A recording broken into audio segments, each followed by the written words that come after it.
Well, this is KC6JPG for the Amateur Television Network. And just like to say that we are going to be live for the SBMS meeting, and we're going to go to the meeting as we speak. So KC6JPG. All right, welcome to the May meeting of the San Bernardino Microwave Society, the American Legion Hall in Corona, California, live.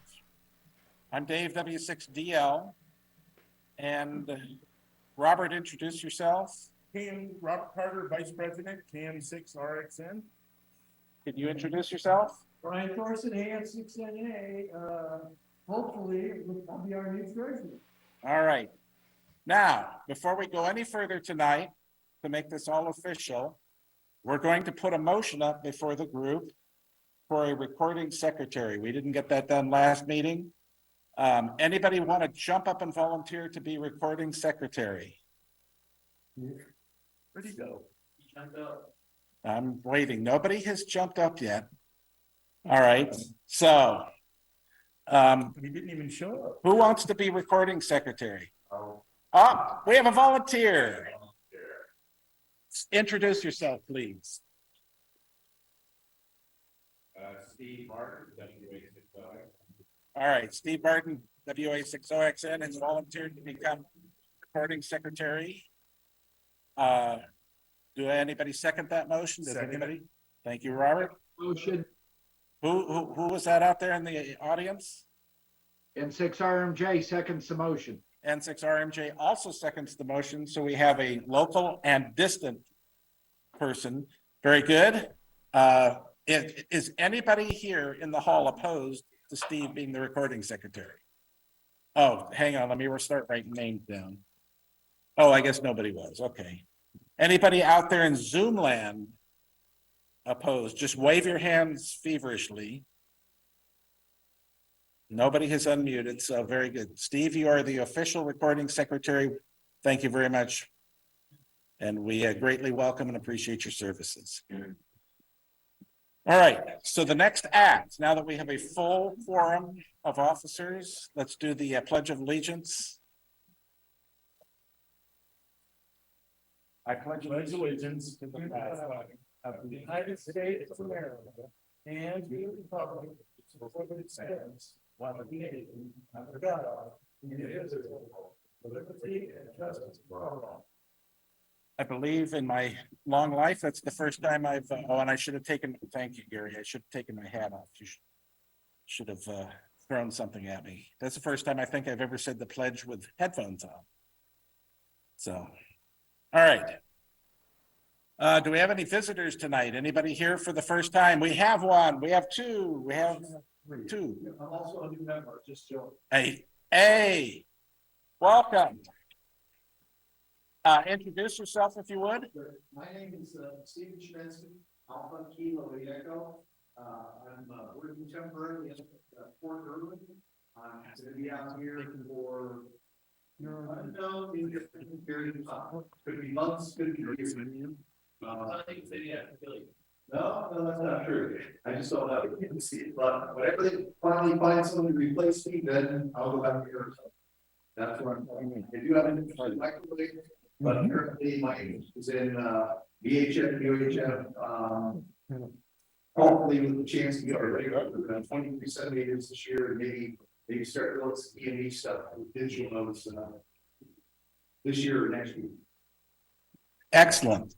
Thank you very much. That was a great introduction. We have another gentleman here to your right. We get a microphone on. No. 681 and Brian Neal. Steve, I was looking to connect with him. It's not going to happen. Looking forward to getting you guys to go out. Just so the people, and by the way, welcome. Just so the people in the field know, there is one camera in this hall and the microphone on the laptop, and it'll be just total chaos if people are running up and down back here. So we're going to have to live with that for tonight. Very good. Try and get a microphone you can hand around. There is no other microphones. This is it. There's nothing else that can be done. Thank you for your concern, though. All right, very good.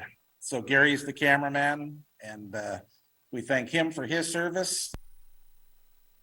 They're going to record the meeting and replay it on the air on ATM. So that's how this is going to happen. Very good. Tonight, we're going to do two different things. We're going to talk a little bit about the 2.4 gigahertz and up contest. And then I'm going to talk a little bit about the Icom 905 radio that's coming out. I know that virtually everybody in the society has ordered one already and just on the list waiting for it to show up. So that's what we're going to do tonight. We would call for a treasurer's report. Normally what we're doing these days, if you haven't been to a meeting in a while, is we're just putting the treasurer's report up on the website at w6ife.com. So you can go there and look at what the financial status is of the group. And again, Gary's going to take over the banking part of the thing. He's the new treasurer, so we have a few things to resolve there as part of the group's business. Anybody have any old or new business they need to put forward at this time? Let's see, we were wanting to have the president and the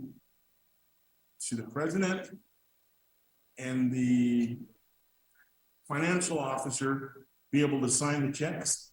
All right, and that's a motion that I'm going to bring up here in a moment. So thank you for reminding me of that. Any other new or old business we need to launch into? So there's probably stuff that I postponed 30 some odd years ago that's probably still on the table somewhere if somebody could remember. Very good. So as soon as I get my treasurer back, he's in the back of the room.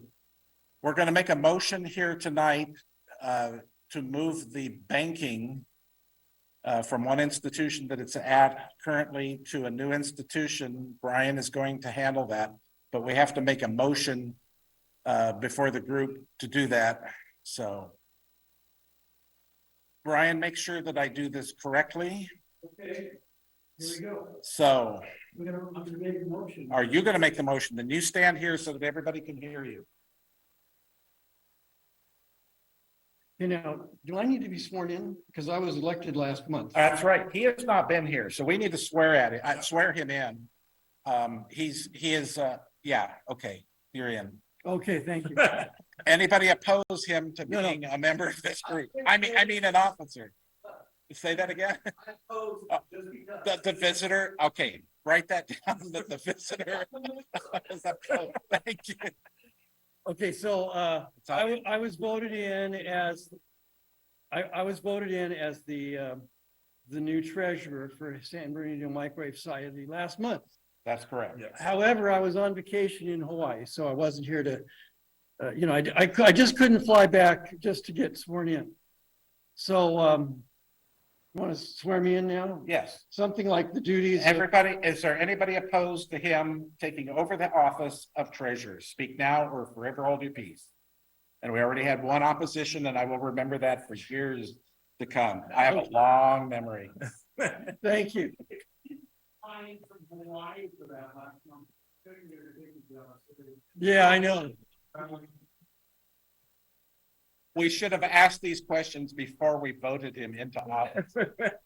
Well, This is the problem with America right now. We don't ask enough questions. Go ahead, sir. okay, so He's making a motion here. So now we're gonna actually put our serious. we have a motion here, and the reason for this motion is because we've had Dick Bremer has been our treasurer for many years, and now he's been succeeded by yours truly. And so now we need to do some administrative and banking and things like that. And so we need to get it into our minutes. And so I'm making this motion. I am moving that SBMS adopt the practice that the following officers be authorized to sign checks for SBMS club business and other SBMS related business. These officers, current SBMS president, the current SBMS treasurer, and the current SBMS compliance officer, who is Marty Wall in 6VI right now. Now, why is it important to have a third signer? Because we've typically had only 2 signers. It's because Marty has to write checks to the California Franchise Tax Board for 501c3 nonprofit corporation business. Also the IRS, which is the federal government, which maintains our nonprofit status as a nonprofit corporation. And so we're going to now, from this point on, we're going to authorize a third signer, which is our SBMS compliance officer, whoever is elected to that position. So we're not going to name names. We're just going to say these officers' positions, once they get voted in, then they have the authorization to sign checks. And this also supersedes all previous authorized check signers. That's the motion. Do I hear a second? First. Do I hear a second? Yes. I think I have a problem with that. I think the Okay, bank thank isn't you. good. Okay, Robin, we will get the text that the bank wants. We Yeah, just have to that- make the motion to get the record into the minutes that we did this. That's good. Brian, kind of here. I just made the motion. Now I need somebody to second the motion. Third, Second. Okay, Robin thirded it. all in favor, say aye. Aye. The ayes have it. And I saw lots of hands there on Zoom, so you guys were all participating. I appreciate that very, very much. Thank you. All right, so the motion has been introduced, passed, and carried. So again, I want to thank everybody for their indulgence in that. Having no other new or old business to take care of tonight, I want to move the program along. And our warm-up topic tonight is the 2.4 and up gigahertz contest. And what I think we will do, unfortunately, the people in the hall are not going to be able to hear you, Pat. Why don't you talk to the rest of the group, and I will sort of relay here while you're talking. So go ahead and tell us what you think is the appropriate thing to do here. 2.4 gigahertz and up. That's this weekend coming up, Saturday and Sunday. Go ahead, Pat. What do you want me to talk? I missed something. He wants to work you now. Okay, well, this weekend is the 2 gig and up contest. It is a club contest. It's not an individual contest. It is club against club. And the idea was, as we started it years ago, was to get more activity on the bands by clubs. So anything of 24 gigs and up is 3 points. Same rules as the 10 gig and up contest. And I'll just throw it out now. I am going to be in multiple grids and able to work most everybody, and hope to see you out there. We will be on Saturday only. Back to you, Dave. By the way, that's the way Ronald Reagan used to do football games, is he would read the teletype and then he would read like he was at the football game. Thank you, Pat. I did my absolute worst impression of you. Anybody got any questions for Pat? Give me an aggregate score. What's that? Will it be an aggregated score? I'd scored like the 10 gigahertz and up contest. Yeah, it'd be an For the club. yeah, for the club. Aggregated score for the club. Who is doing the scores this year? As in tabulating, collecting? I don't see Marty on here tonight. Normally he is the one who does it.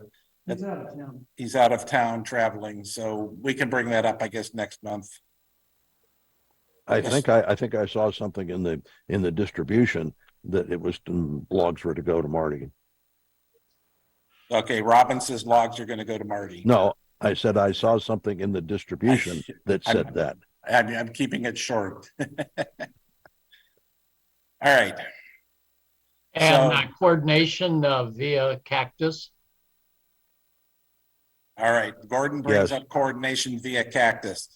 So I'm looking at Mel, and Robin said yes. Yeah, Roger. that has been approved in California if one gets sent towards Arizona, and hitting it deep inside Arizona activity, they could start to coordinate with their local affiliates. And this is a result of rumbling that they've done out there on microwave activity. All right, so I'm going to paraphrase what Mel just said. This is Southern California activity or a California activity going into Arizona is going to be snipped, which means Pat needs to find the No. most. No, We'll be on. no, his Arizona radios will be connected. Right, but not deep into Arizona. Yeah, Yeah. the Colorado River radio Cactus LA or CII. Yeah. But most people probably don't understand the nuance. The Cactus numbers up and Arizona even be down to. Yeah. So in any case, Pat just needs to be on talk west into the. And Go ahead, If- Robin. there's the button. Where am I? Remember, If Frank, I'm the only one that can hear you, Yeah. except for the If- Zoom people. well, this is actually a Zoom address. If Frank is going to be on, he'll just need to check in with them, with the Sarba guys so we can use towers because that towers actually will still be connected. Okay, so Robin mentions that towers will be connected to the west. Mel had an additional point. Okay, the other piece was I spoke with Frank and Pat this afternoon, and Frank is gonna talk to his local affiliate out there and get some direction. And that's apparently already I happened. don't know if it's, yeah, okay, so if that's the kind of arrangement that you can use, that's good. Yep. So far as I know, Frank is going to be the only one that. Yeah, I don't know who's going to show up, and I want to make sure that if other Arizona people show up, that they're not locked out just because they don't understand which input to talk to. So if they have a question, Pat, can you play a channel cop and help them get to a channel that they can talk to the West on? That's only if they allow it over on this side. That's what I'm getting at. If there's somebody in Arizona that gets a hold of you, and there's people in LA who would like to work with them, I want to make sure that the opportunity doesn't get lost just because they don't know which input to talk into. Okay, I'll make it happen the best I can. Frank will tell me which one is on. If they can't get in it, then we'll have to do a phone via Cactus, but we'll make it happen. That's the idea. I'm trying to set up for success and work around whatever limitations we have to work around. So, Dave, I plan to be on for at 9 a.m. along with Pat over here in Phoenix. So I'm looking to set it all up. So if somebody is on in Saturday morning, I'll be able to help. perfect. So also, Frank is saying that he will help in addition. So we got lots of helpers. There's no reason that if you're in California or Arizona, you guys can't get on and work each other. So, and that's the way it should be. So thank you, Frank. Thank you, Pat. Thank you, Mel, and thank you, Robin. All right. Is there anybody who has any further comments on the 2.4 gigahertz and up contest? Yes, sir. I have made at least 2 posts on the reflector, and then Pat has made a few posts asking our crew who's going to be on. It's been radio silence except for Loretta, so. Yeah, Neil is stating that he's going to be on, Loretta's going to be on, and Brian is going to be on, and Brian has invited our new member to be on. And so Robert's going to be on. Ought to hear from the Northern California guys. I see quite a bit of reflector activity from them.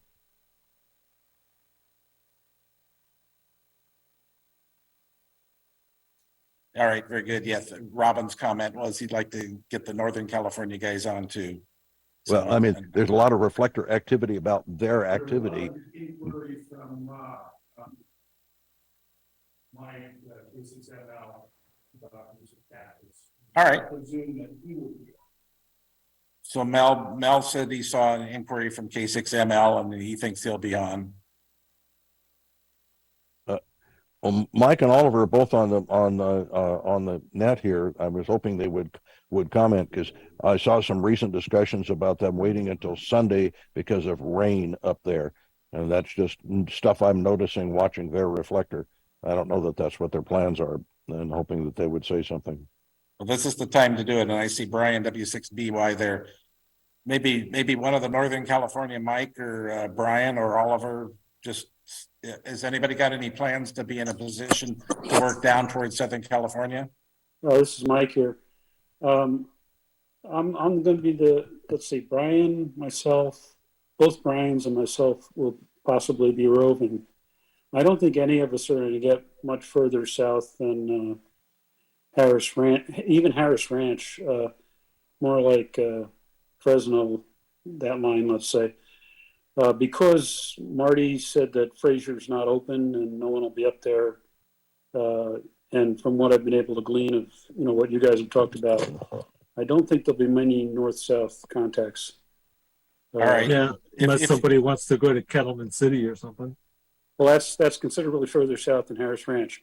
Mm-hmm. And the problem is just we barely have critical mass up here to talk to each other. And there's a little bit right now, as Robin alluded, the weather forecast is about a 25% chance of rain over most of the area on Saturday. So we're sort of waiting to see what tomorrow's weather forecast looks like. All right. And when I hear that the forecast has rain in it, always keep in mind that if we do get a fortuitous thunderstorm, somewhere out in the middle, we could do some rain scatter work. One thing that I'm hearing. One thing I'm hearing here, though, is you guys are going to be on Sunday, and I think most of the activity here in Southern California is going to be between 9 o'clock probably and 1 o'clock on Saturday, unless they know that there's going to be other stuff on. So, well, if I go out at all, it'll be Saturday only because my daughter's got a race on Sunday. So, all right. So Brian says he's going to be out on Saturday. Yeah, and the northern group. There were twice as many people saying they'd be out on Saturday before the weather forecast started looking grim. So we're just sort of waiting to see about the weather. I got you. The best thing to do is just make an announcement on Cactus that yeah, we're all going to be out, or no, we're not going to be out, or whatever, because that helps the guys down here plan where they're going to set up, knowing who's going to be on and who isn't. So just if somebody could get on early on Saturday morning and just kind of make an announcement as to what they think they're going to do, that would be really helpful. Yeah, we'll be using Cactus, and people will be saying what they're doing. What's your plans, Dave? I don't know yet. I honestly do not know. I'm way behind cutting weeds, so I have a problem with so if anybody goes to Tulare, will they be maritime mobile? that. Lake Tulare. Yeah, that's the other reason we're probably not going to go that far south. Yeah, and then that is a very good reason. And the Northern California guys, for those in the room, in case you're not aware, there's a lot of flooding out in the bottom of the San Joaquin Valley from all the runoff. So there's places that haven't had water in them, 20, 30, 40 years that now have water, and roads that are washed out and everything else. So, all right, I think we have a plan here. Everybody's going to try and communicate on Saturday as to what is going on, and then we'll all go from there. And I'm wishing everybody has good luck, and the weather holds out, and lots of good contacts are made. So very good. Anybody else have anything they'd like to add? 2.4 gigahertz and up contest.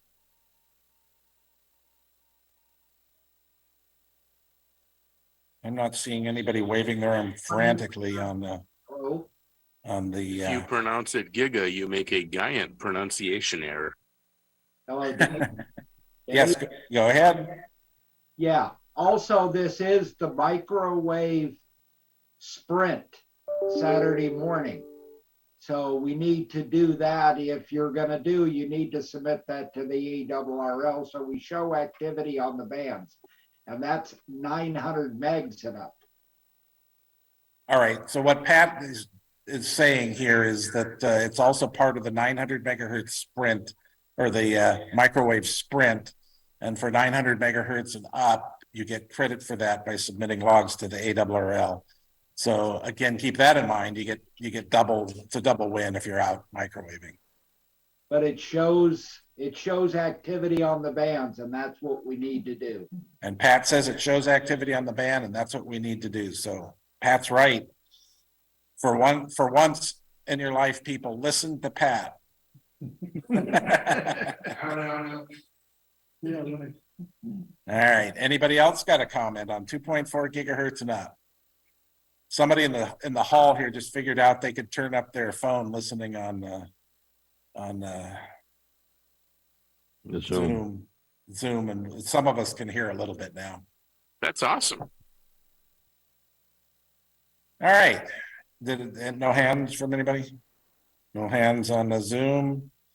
All right. So we're going to move on from that topic. Dave, can you hear me? Yes, I can. What is the maximum bandwidth of the 905 in case you wanted to do high bandwidth data radio? Okay. Let's talk about that when it comes up in this thing. I don't have all of the specifications. I didn't pull them all in. The manual is online, so you can go look at the manual and read about it. I know that at 1.2, Gary's gonna nod yes or no.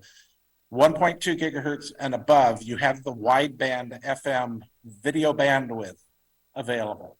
So that's not available on 2 meters because that would probably cover up the whole band of 2 meters. And it's not available on 432 because you would really wipe a lot of poor people out. So 1.2 gigahertz and up, you have wideband FM. The data part of it for digital television, we don't know if it's in the radio yet or not. So I would send you to the Icom website and look at the manual and read. And if you find the answer, by the way, before the meeting is over, I'll let you announce it. How did that answer your question? Pretty good. Wideband FM, so I'm guessing that only constant amplitude waveforms are possible? Video, it's for video. It's the way that video had been sent over microwave for years and years and years is over an FM channel. The modern folks have given that up for Lent. Yes, we know that, but I notice I said analog, not digital. I understand you. Digital is different. See, the problem is we have too many people who know, and that's the problem. Very good. So if everybody's ready, let's roll forward. And of course, we are the San Bernardino Microwave Society. And we're approaching our 70th year. And just a few years from now, we are going to have been a group for 70 years. It's pretty amazing.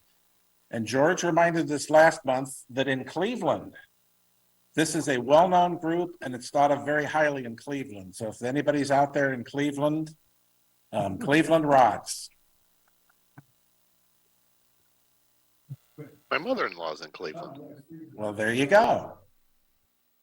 So the much anticipated Icom 905, it is in fact a reality. I know this thing's been talked about for probably before COVID, so 3 years.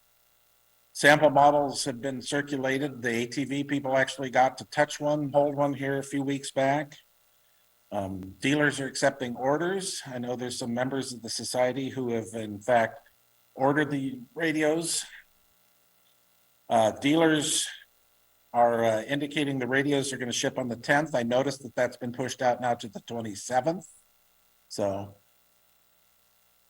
and we expect, at least I do, I think a lot of people here in the society share my feelings, that we expect this radio will significantly change amateur microwave.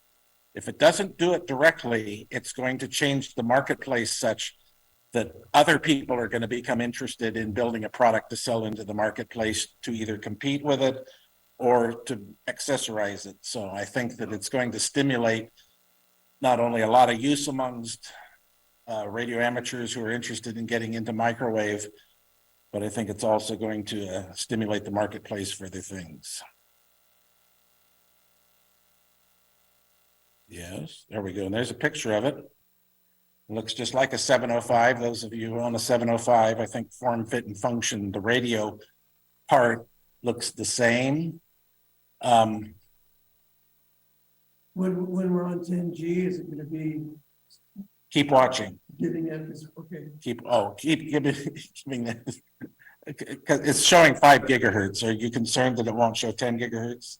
No, I mean, just asking. Oh, okay, yeah, it'll be the first radio that you're actually gonna, except for Robbins K3. Robbins K3 is the first radio that I'm aware of in the world that showed 10 gigahertz on its front panel display. Okay, so this will be the second radio that you'll actually read 10 gigahertz on the front of the radio. Yeah, exactly. The purpose of this talk, pay close attention, it's to introduce amateur radios to the concept of a microwave band transceiver.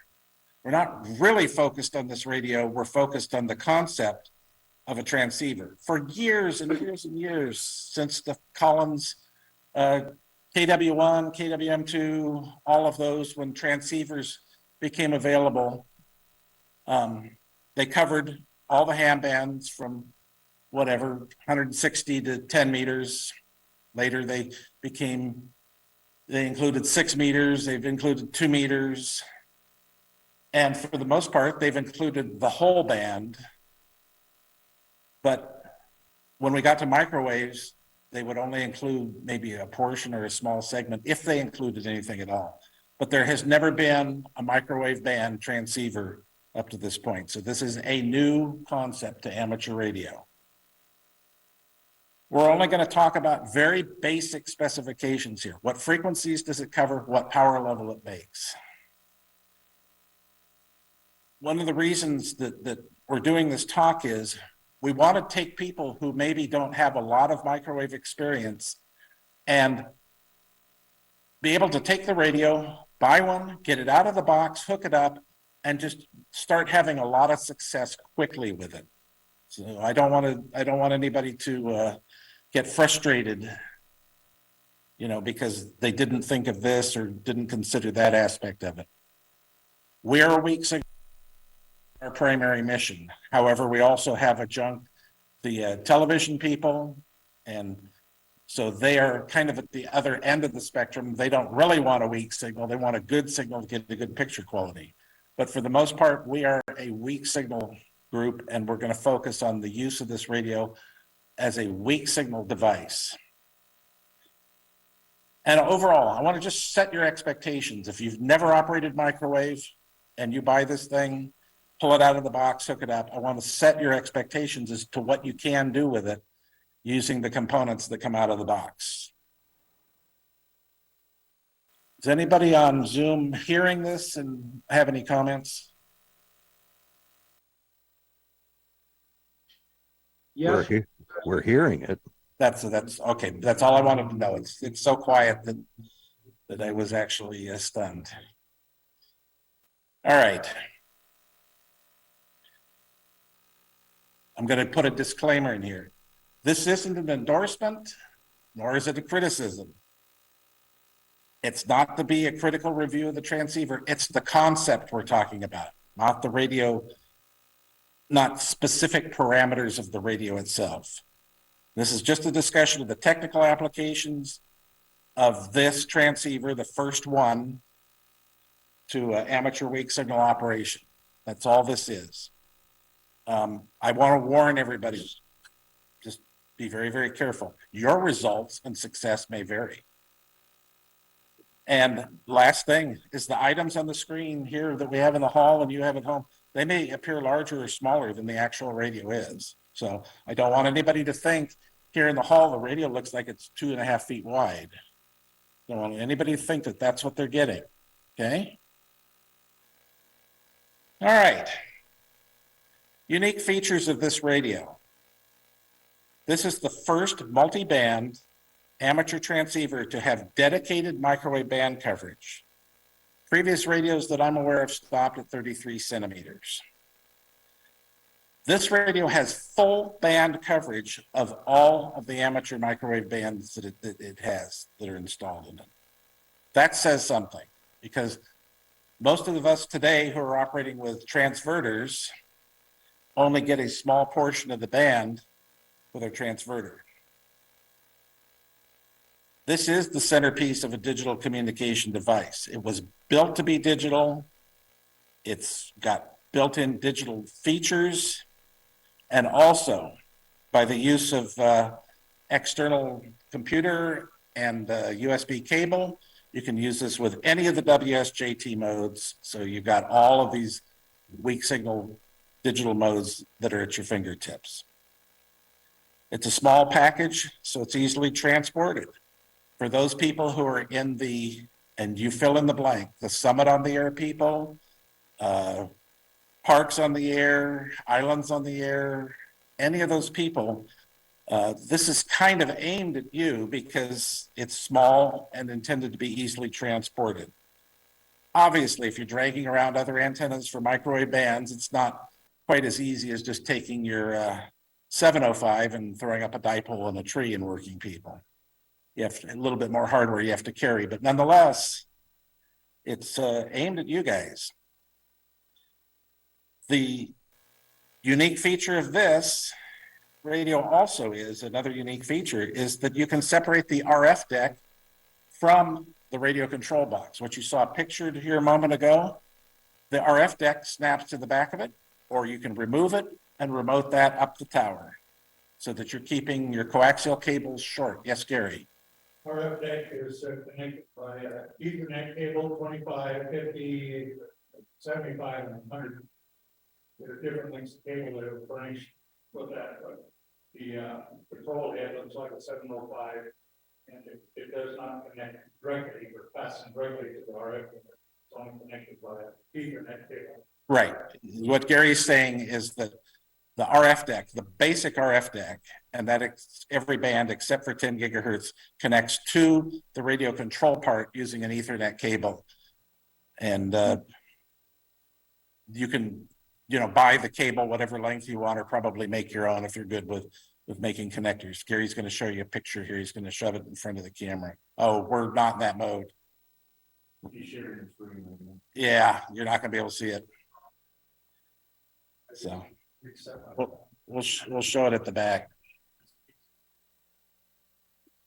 Okay, what I am not going to cover tonight is operation on 2 meters and 75 centimeters in the land mobile applications. Rest assured, the radio is going to do whatever you want it to do. If you want analog FM, you got it. If you want DMR, you got it. All of that stuff is there. And, that's pretty much standard for the 705. Power consumption, DC consumption. For the microwavers, we really don't care what the DC power consumption is because most of us do not hike up to the tops of ridges or out in the middle of national parks or swim out to islands. So we're not concerned about what the power consumption is. I'm not going to talk about how to configure the radio. I've never seen one. I've never read that part of the manual, and so I'm not going to even go there.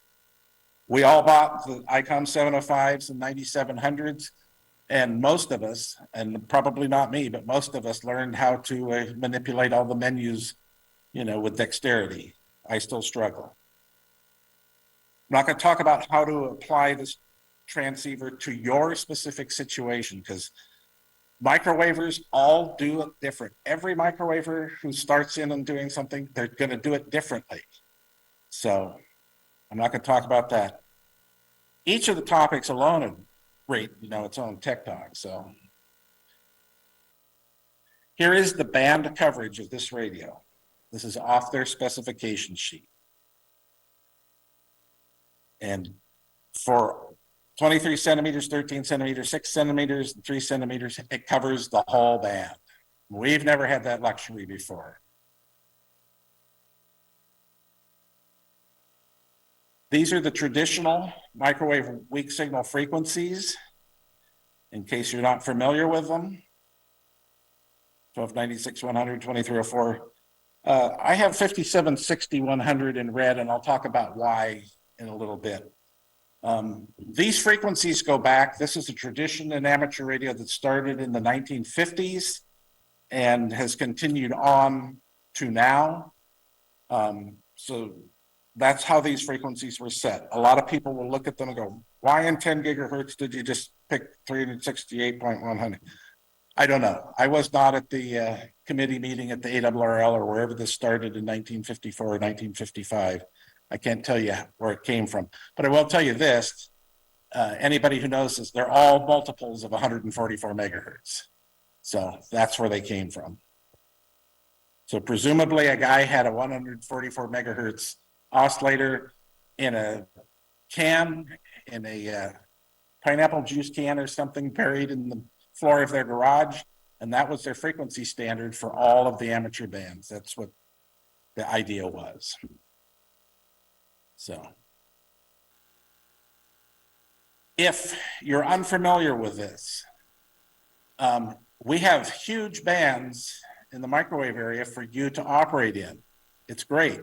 There's a lot of elbow room, but there are already band plans in place. So I would like to discourage people who are unfamiliar with band plans from just turning the radio up, setting it to a convenient frequency and running wideband FM that could bother other people in existing applications. So if you're unfamiliar with your local band plans or the national band plans, please go find them on your frequency coordinator's website. You'll save yourself and a lot of other people grief. So just keep that in mind. 23 and 6 centimeter coverage. Anybody who knows the world we live in know that we share parts of both of those bands. 23 centimeters, we have a clear part from 2390 to 2401. And then from there on out, we are sharing with the 2.4 gigahertz Wi-Fi band. We are in the bottom part of the band. And while it may be presumed that we have priority, if you start running 500 watts on 2304, or rather 2404 in the first channel, and you wipe out the network at the local campus of the university or at the federal campus or some important campus, they're going to come find you and tell you not to do that ever again. So we need to be a good neighbor. We need to show that we're responsible amateurs. So keep that in mind. By the way, can we share? Can we operate on the same frequency as a Wi-Fi network? Certainly. And by the way, the smart ham can figure out how to do it and not have to use 500 watts and can probably communicate fairly reliably in the midst of the band. But they just have to be smart about what they're doing, their modulation techniques and all of that. So Dave, can you make these slides available for us later on? yes, I will. They're going to go up on the website. We had a question, somebody wanted the slides for later, probably to use in a court lawsuit against me. So yeah, they will go up on the website. So for 5 gigahertz, we have lost the core of the band, but we have band edges that we share with, by the way, keep in mind on all amateur bands in the microwave area, we share with other people.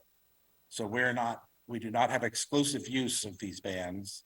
They're shared with some other service. So just always keep that in mind. So for 5.7 gigahertz, 6 centimeters, we have islands on both sides of the network, and I will show you graphically how this works. Can we back up to 57? We're backing up. One more? No, right there. Top line, 2290 to 2450. Issue the weak signal frequency actually 2304.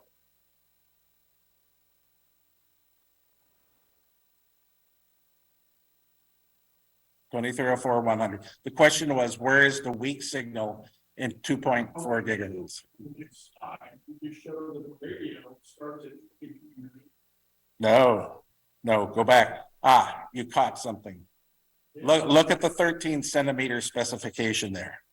That's what the radio will cover. There is a gap in coverage because there is a gap in the band where the satellite people, Sirius XM and those guys, came and took part of our band away.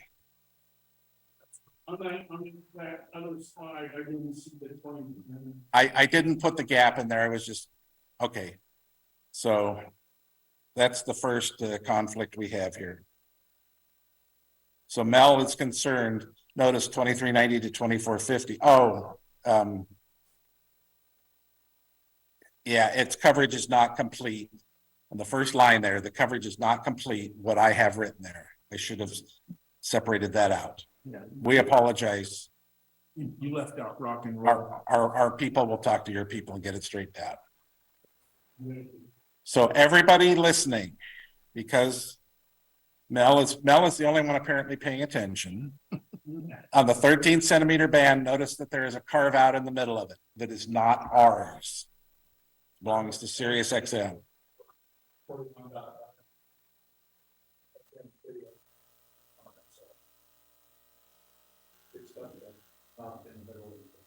Okay, do you feel better now?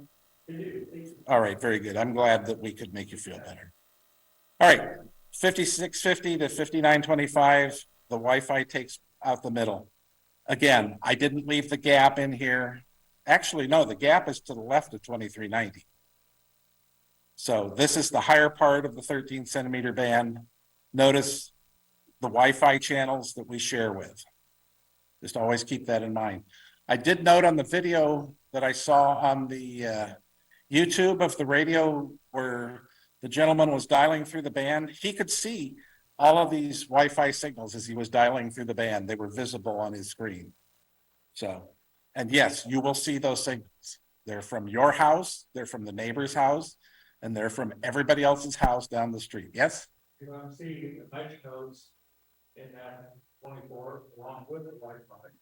I know the basically Wi-Fi, but our and Wi-Fi. Right.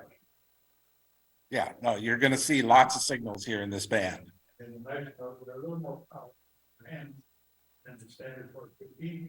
Right. 30 years ago, when the FCC was getting ready to take away more of this band, I wrote on behalf of the society that if they keep expanding this Wi-Fi concept into our band, it's going to be exactly the same effect as if you are operating a telescope and you're looking at the night sky and you look over a city and you see the haze of lights.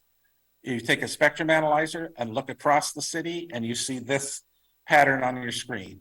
It's the same type of pollution. So, and did that have any impact on what they did? No. In fact, I think I saw somewhere where they had thrown darts at what I said and then published that. I believe that we are primary on the 2300. That is correct. Mel says that we're primary 2300 to 2310. And that is correct. What you Yes, don't, sir. what you don't see on this is Zigbee and Bluetooth. Just a second, I have a Zoom comment. Stand by, please. Zoom comment, go ahead. What you don't see on here is all the Zigbee and Bluetooth stuff. The Zigbee is hopping around the Wi-Fi that's on here.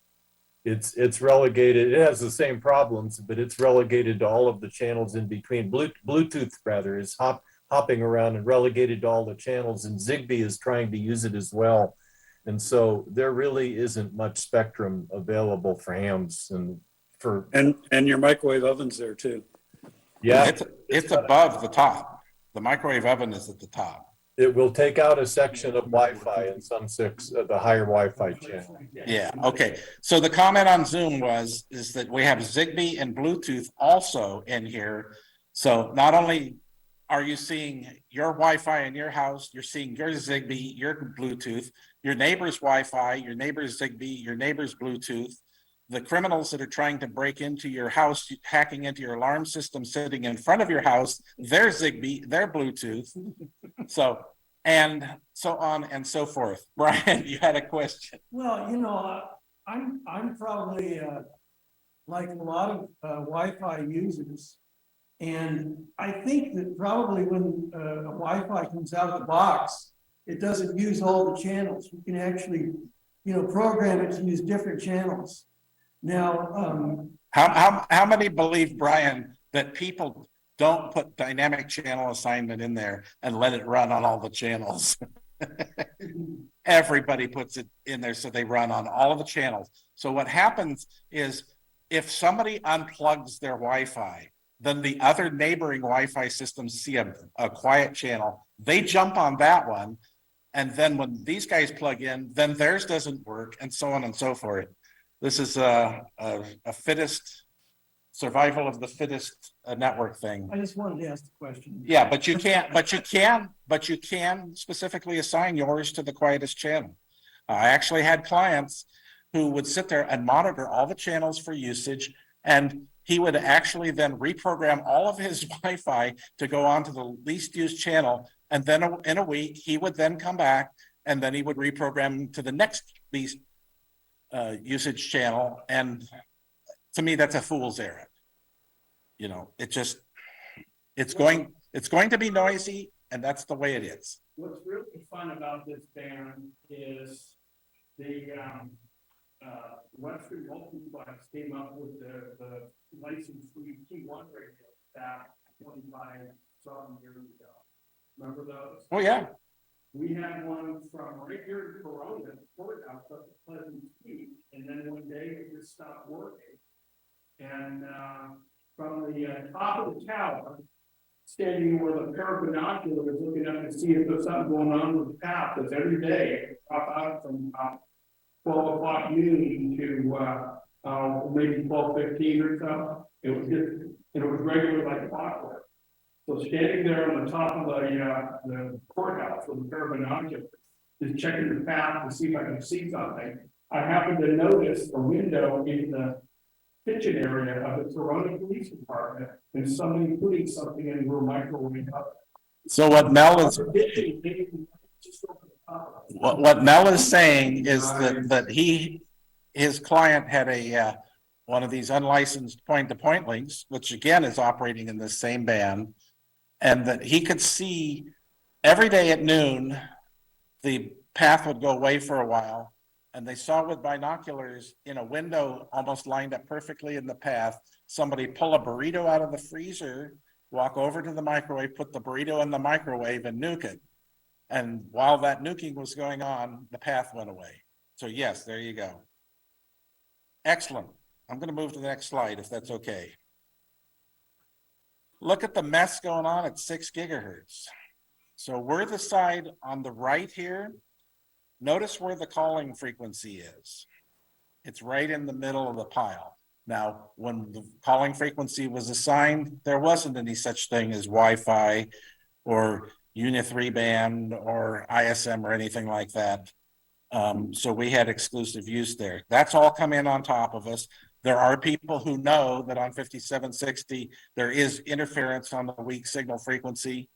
And I only put it there for graphical purpose to show you that if you really have a serious weak signal thing, you may want to explore what all of the other activities are in those two white spaces to the left and the right of the Unit 3 and ISM bands there, and maybe try and move your activity into that area. So just pointing that out. I'm going to move on. So here's the RF power specifications of the radio. We don't really care about 2 meters. Oh, actually I do about AM, 2.5 watts of AM. That's very nice. I like that. So if you have a Gonset communicator, 2 or 3, the 1 is just too far away. Somebody here is really laughing. You can talk to your Gonset. All right, so get your Gonset out, check the tubes, replace a few filter capacitors, and you can talk to the Icom 905. 23 centimeters, 10 watts, 13 centimeters, 2 watts, 6 centimeters, 2 watts, 3 centimeters, a half a watt. Okay. AM, by the way, at 10 gigahertz, I don't think that anybody ever built a Gonset at 10 gigahertz. I don't think we have to worry about that. However, I have talked on AM on 10 gigahertz. All right. These are their modulation methods they use to derive all the different modulations. It's not really important. This is just what they used. Again, another picture of the radio. It still says, darn it, it still says 5780. It hasn't changed to 10. Okay, very good. But there are signals. Notice they are seeing signals there in the waterfall. Here is the RF box.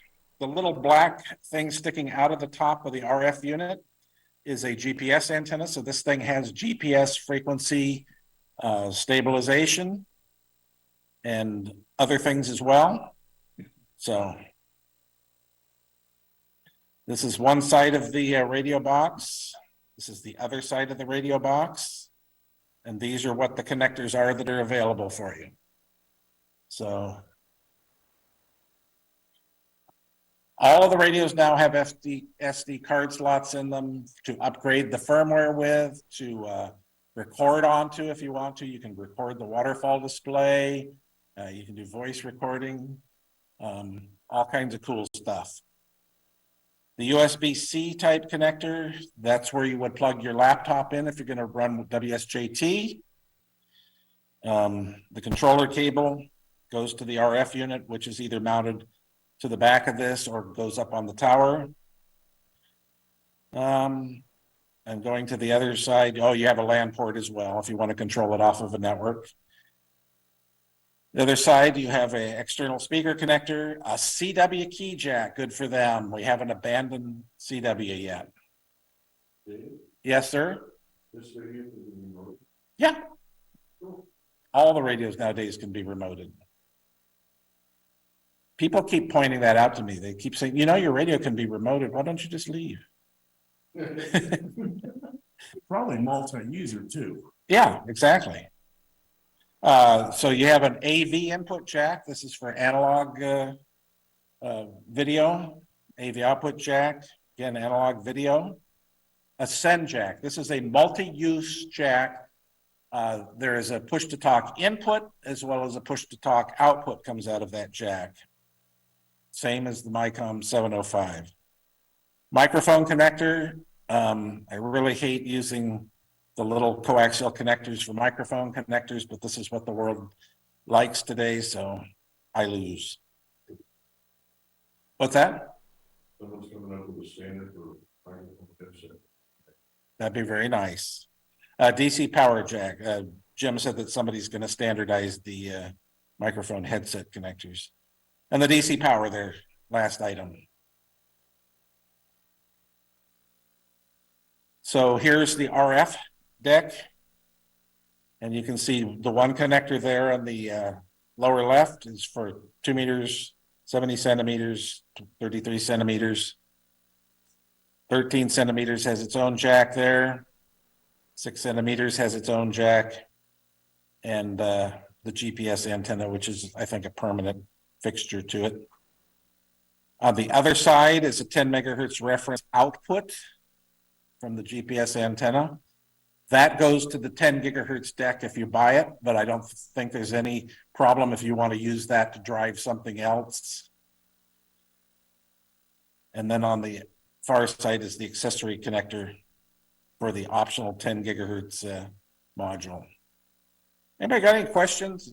Welcome to bark them out if you do. I probably can't answer them. We're getting there. You have to buy another box for 10 gigahertz. People, Mel is paying attention here, and I'm not used to people paying attention when I talk.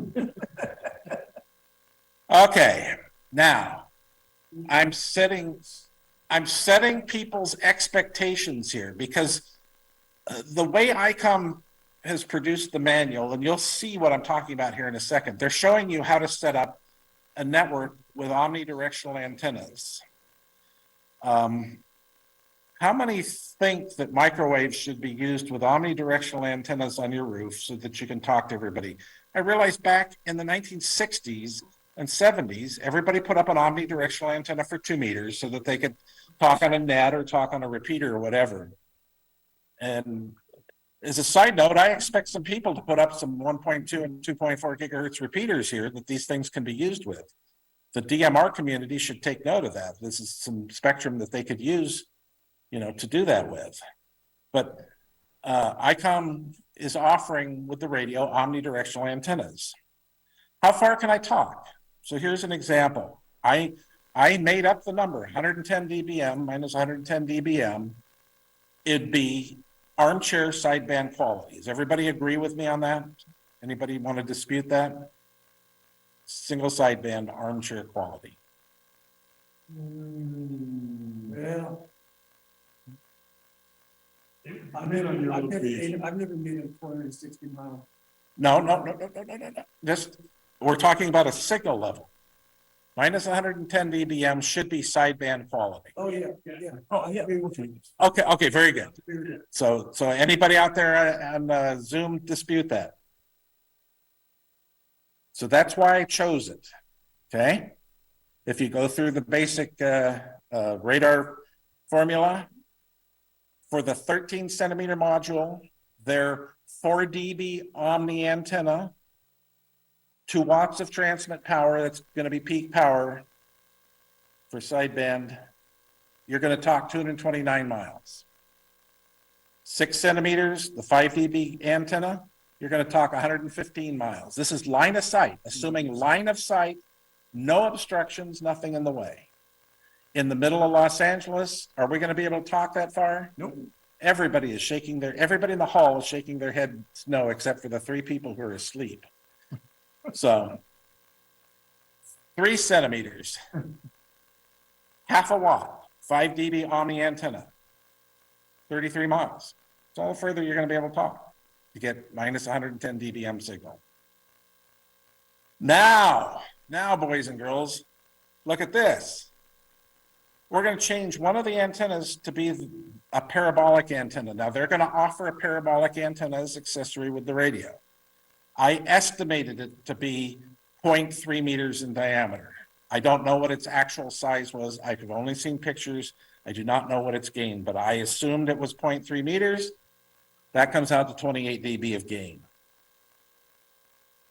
We went from 33 miles to 460 miles. Sounds like a cheap trick to me. Is this No, cheap trick sounds better. Is this the rock and roll band? Frank, is this a salesman's trick? That's right. Yeah, okay. Now, if you put a parabolic antenna at each end of this thing, okay, your distance goes up to 25,000 miles or more. The cheap calculator that I was using to do the path loss formula said that it was out of range for this amount of signal. I agree with Chief. So, Well, unfortunately, that still doesn't make it to the moon. oh, it probably does.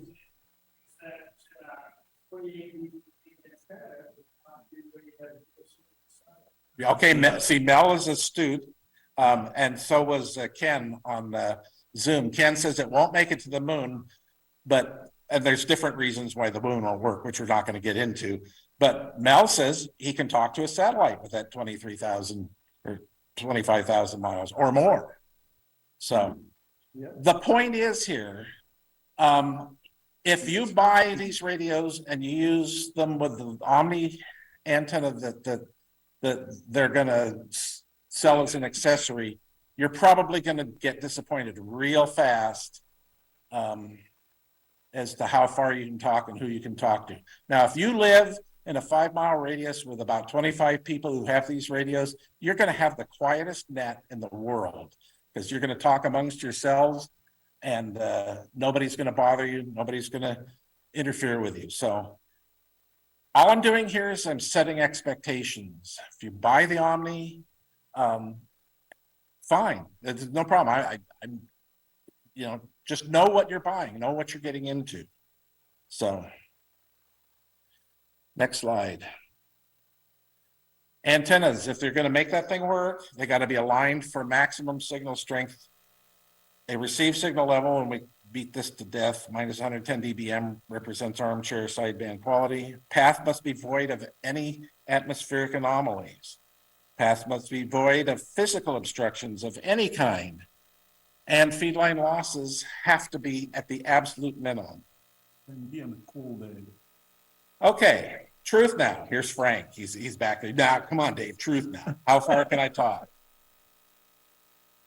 in the 1990s, and Frank participated in this.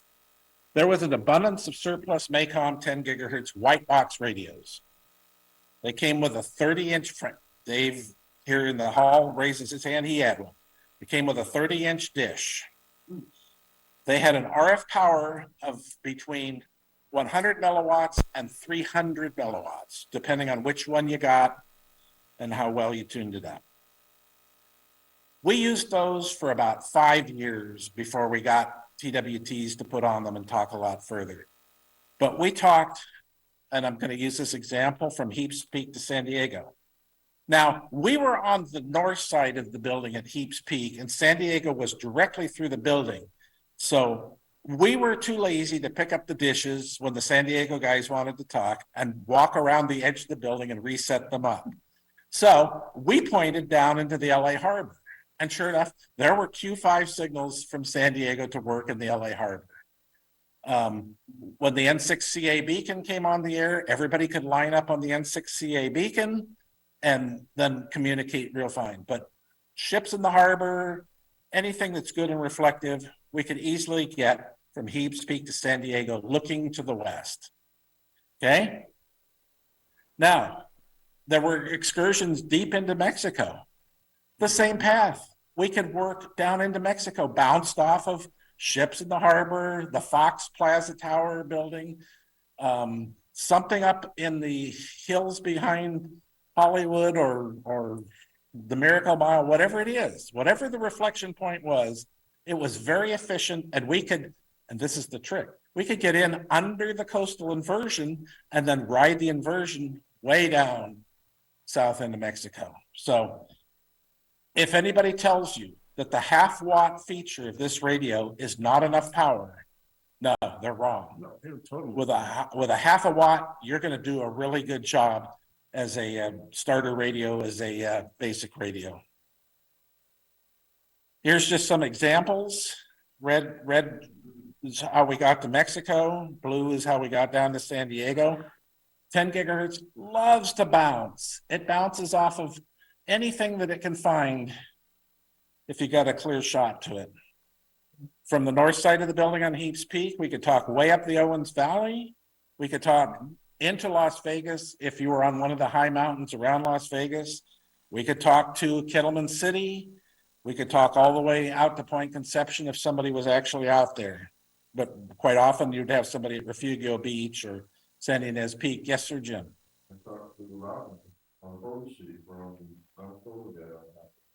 Jim says that he worked I think that was Robin on. rain scatter. Yeah, on rain scatter. Yeah. Rain scatter, 50 milliwatts. 50 milliwatts, a rain scatter contact. Jim talked from San Diego to Robin on Potosi, half a watt. So do not let anybody tell you that the power level, a half a watt that this radio is rated at is a low power level. It's not. For microwave, when you put a dish on it, by the way, think of this. So you have a half watt transmitter and you put a dish with 25, 30, 40 dB of gain. That gain is free. You don't have to put any DC power into that gain. That gain comes free. It's low noise. And it's low noise. So at microwave, that's why we use dishes. That's why you will very rarely see somebody with an Omni, although there are guys that contest now where they have an Omni and a switch to switch between their Omni and their switch.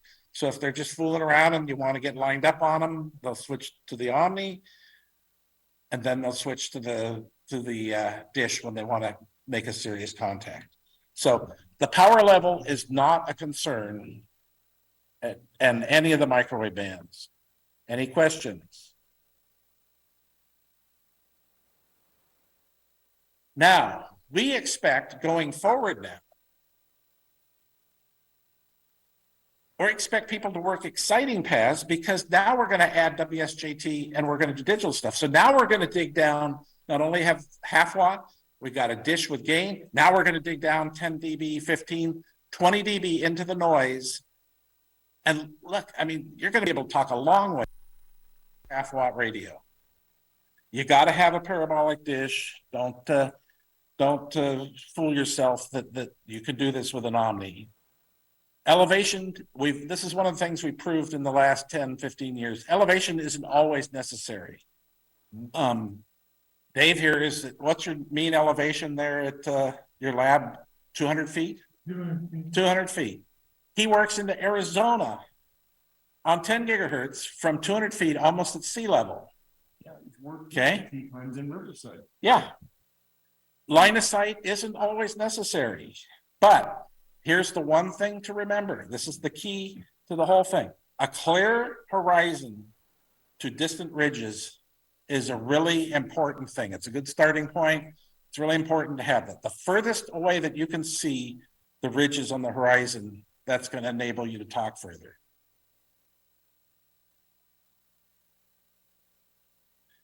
So we're going to shift gears here for a second.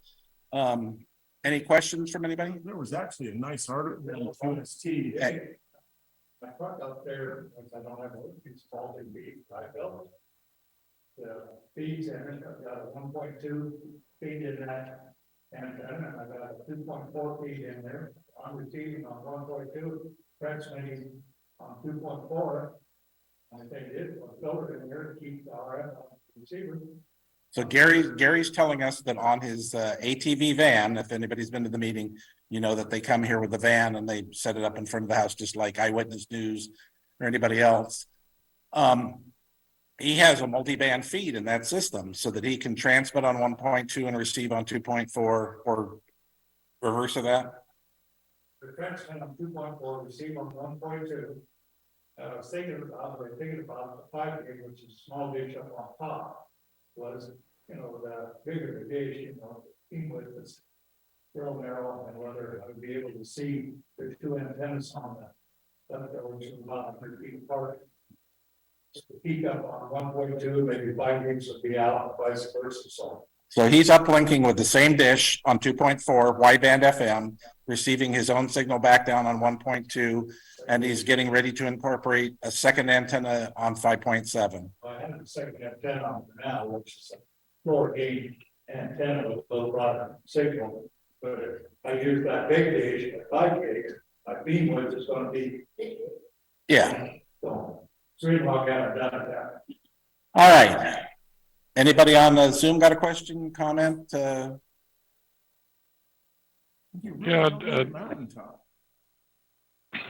Dave, did anybody ask about 3400? Is there a reason why that's not in here? Well, and Courtney's asking why isn't 3400, and it's probably for the obvious reason is that the band is being taken away in other places of the world. Remember, they were probably planning this radio 5 years ago, and the big push to take 3400 away started in Europe, and then because it was fashionable in Europe, then it came here. I can quote radio 3400 band is American only, and the 220 band is American only.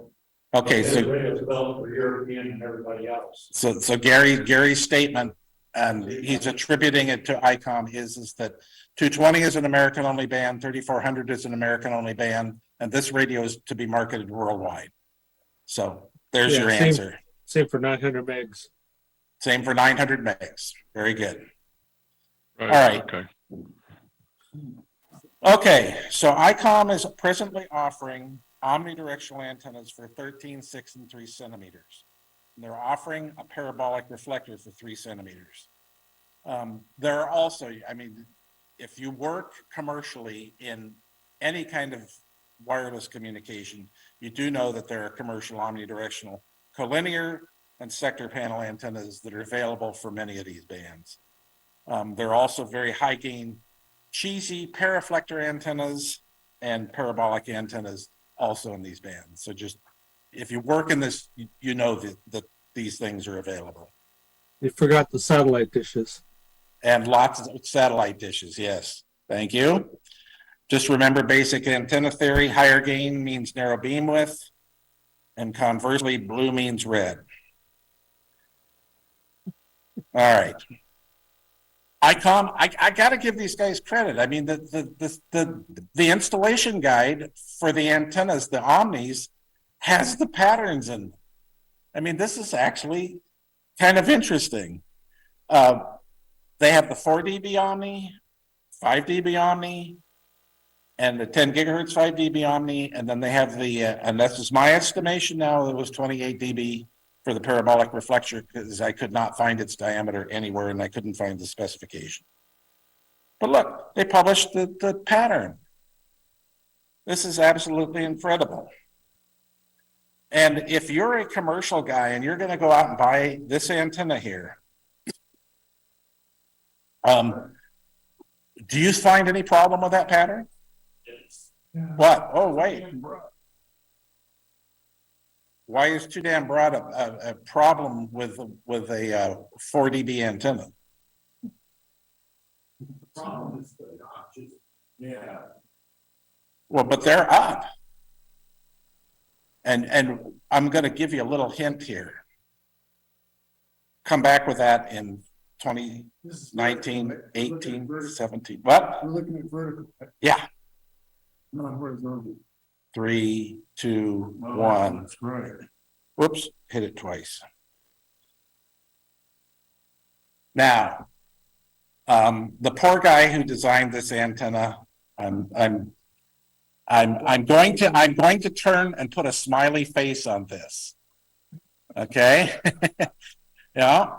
He's thinking, there's all this 5.7 gigahertz stuff out here. I'm putting a notch on the horizon. And that's what they've done. I think that this antenna, they should rethink it a little bit. Yeah. Yeah, It's because not notch on the horizon and the gain down on the hot ground. that's right. That's right. Frank noticed this too. I think this is an unfortunate oversight, and I bet that this gets changed. Because no, you do not want your notches on a collinear antenna on the horizon. But it's only this one. The other ones look okay. Look at this one here. This is almost an ideal pattern here. For a 5 dB gain antenna, 10 gigahertz, pretty good pattern.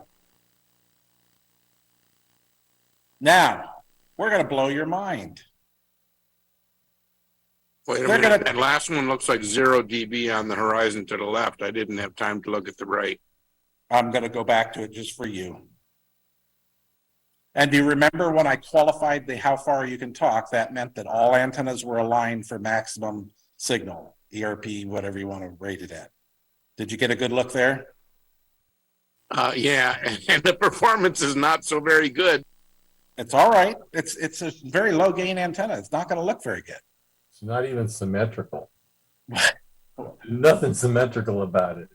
Okay, let's be nice now. Look, they're telling us about the Fresnel zone. Has anybody ever seen an amateur application note, that they're talking about the Fresnel zone? I mean, this is great. So we're learning right now about something that 90% of hams don't even know what it is.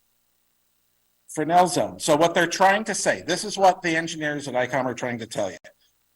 If you have a building or these weird two-trunked trees in the path, you're going to have trouble.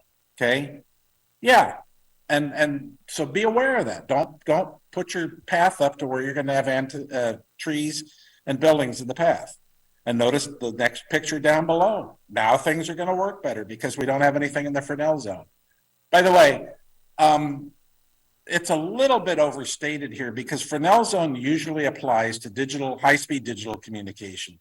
Yeah. For FM, you're not really paying. Yeah. So, but nonetheless, they put it in there. That's great. The Fresnel zone, if you don't know, is the area between two antennas where multipath occurs. Icom wanted you to be aware of it. And we live in a world of multipath. If you're driving along on 2 meters and you hear picket fencing, that's multipath. If you're on HF and you hear fading, it's multipath. If you're trying to listen to a KROQ in downtown LA and when you drive between two buildings, it fades out, it's multipath. Okay? Commercial microwave path engineers make a ton of money trying to predict how much multipath is going to be on a microwave path and how to eliminate it. That's what their job is. So And see, because we have a really experienced microwave path engineer here, he's taking it a step further. A little bit of Fresnel zone blockage can be a good thing. The top picture, is that almost in the little bit of Fresnel zone blocking category? Yeah. Yeah, inadvertently, actually, the top picture might be better. Yeah, the top picture would be perfect because it eliminates any, Yeah. All right. Here's what the 10 gigahertz station looks like. Now, so who asked me about 10 gigahertz earlier? That was Mel, I think. So there's what it looks like. Omnidirectional antenna at the top, 10 gigahertz transverter at the bottom, and then the RF deck from the radio remoted. What is the one thing you're going to have to do when you mount this stuff on the tower? What are you going to have? That looks like very low performance. Who said weatherproofing? Brian said weatherproofing, and Ken, I think that's high performance because the cables are very, very short. But Brian says weatherproofing. The key to this thing working The antenna gain is very, very low. Yeah, well, that's what they're marketing, though. And that's why I made the whole discussion about how far you can talk. So, yeah, we want higher gain. That absolutely. All of these cables have to be weatherproofed very, very carefully to make sure that we don't get any condensation in them, because condensation will kill this thing quickly. So just keep that in mind. If you do not know how to do it, talk to me, talk to anybody who's been experienced at mountaintop stuff. They will tell you exactly what you need to do to make sure that this thing never gets water into the connectors. Yes. all the, 2 gig, 5 gig, and 10 gig are all SMA, all connectors. Yeah. And connector on 2 meters, 77 meters, 142. So Gary's reminding us that all of these interconnect connectors are SMAs. We even the experienced of us know that SMA connectors are hard to weatherproof outside unless you just put a big wad of blackjack chewing gum on them and hope for the best. But outside outdoor radios. That is correct. Jim, what was your question? Well, I was wondering that the blue cable, the roaming up there, that is a coaxial cable. It is a coaxial cable, and I think they made it blue to make it stand out so that you would see. Their antenna is SMA.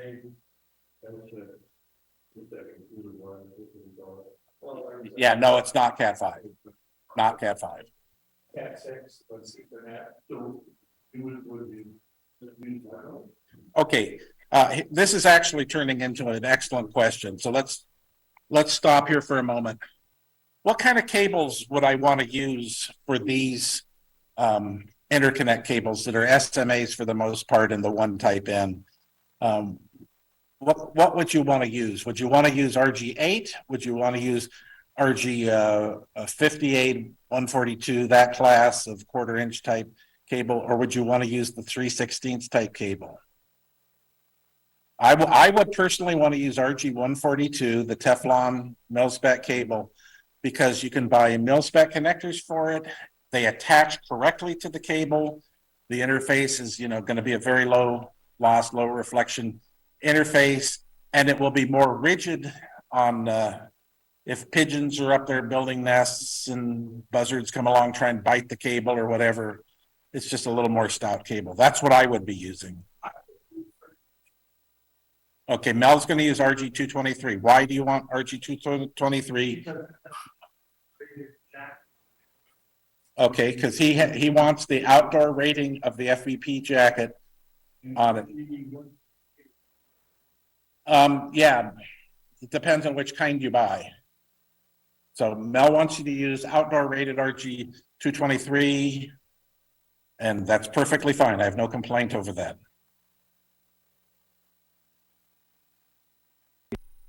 Good experience with attaching connectors.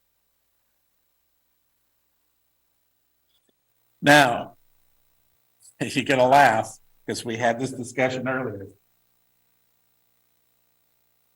Oh, 2 points. Never mind. In and out. So Switch back and forth these, from 10 gigs to 2.4 disconnect your IF there for the up converter, you go right straight to 2 gigs immediately on the flip of the switch. You have both antennas set up. Yep. So there's what the connector assortment looks like on the 10 gigahertz module. You got the data cable coming in, and you have the 10 gigahertz RF output.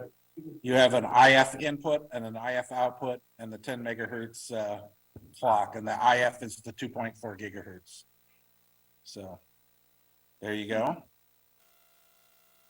So let's talk about what we do with this thing.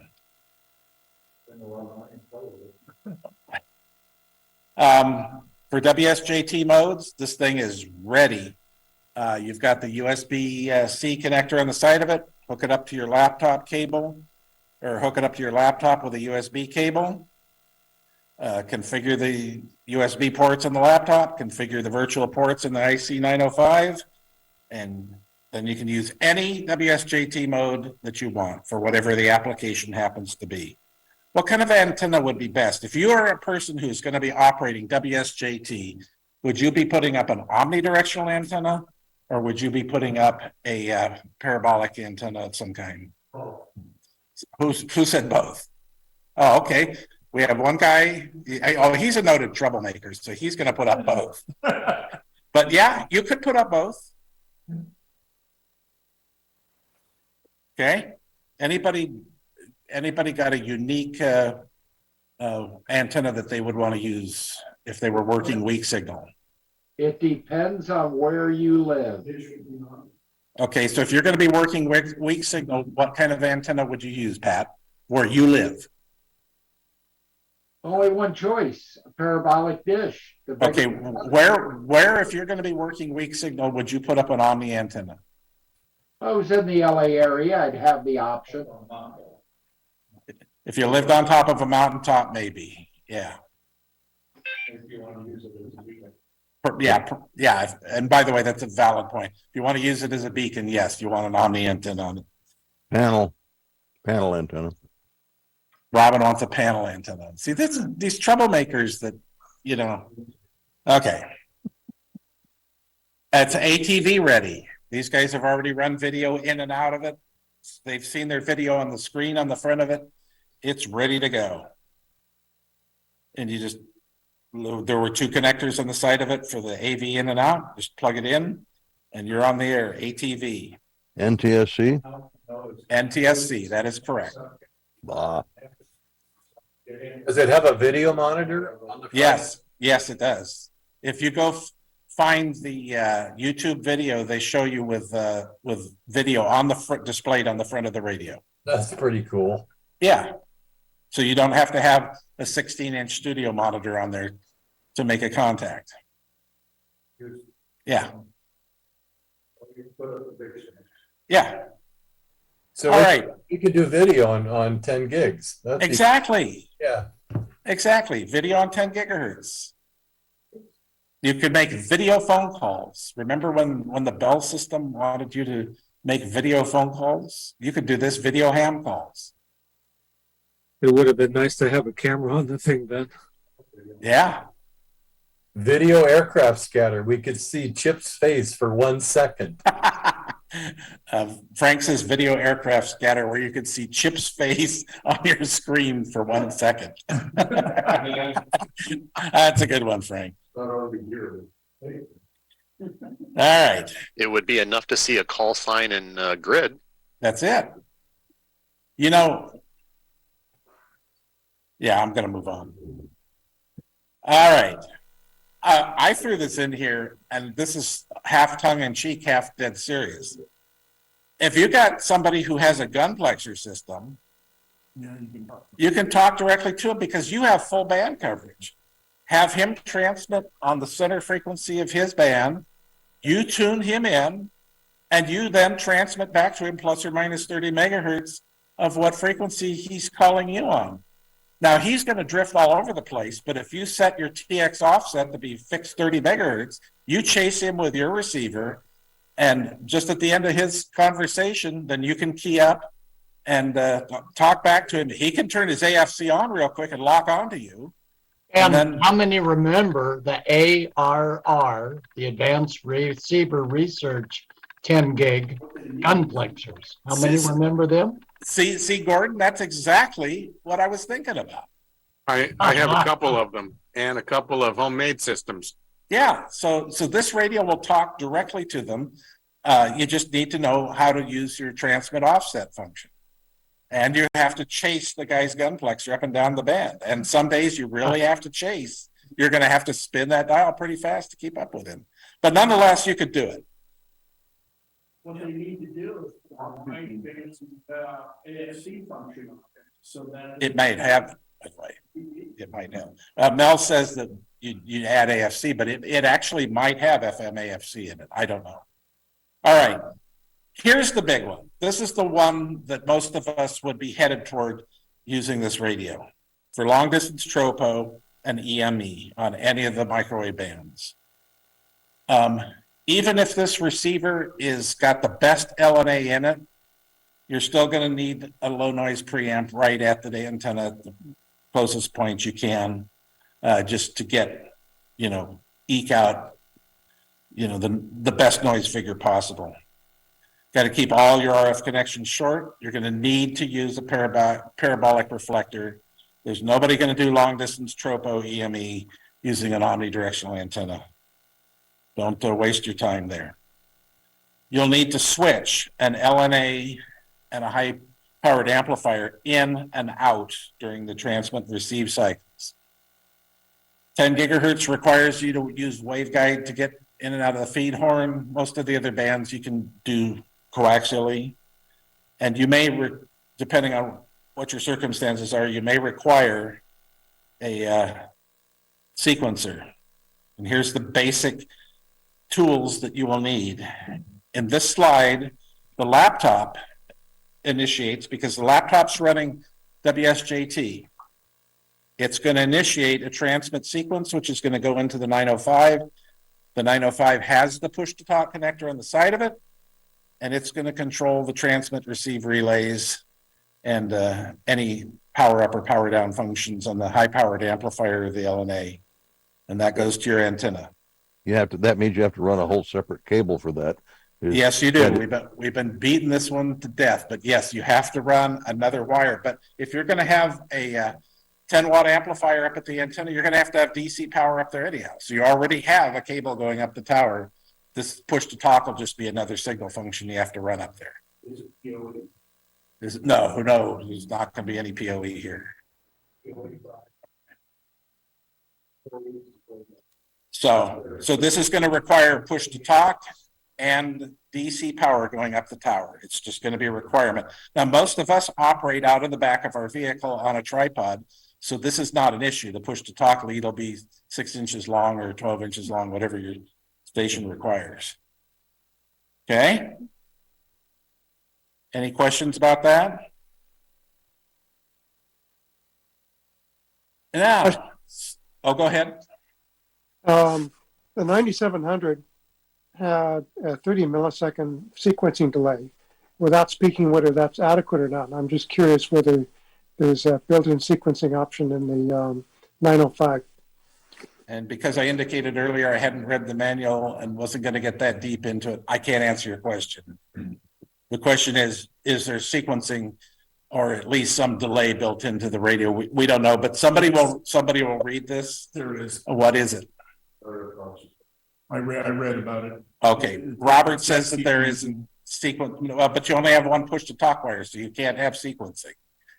So it's going to be push to talk delay. Did they say how much push to talk delay? You'll have to read the manual. Yeah, it's adjustable, but it's in software. You have to read it. All right.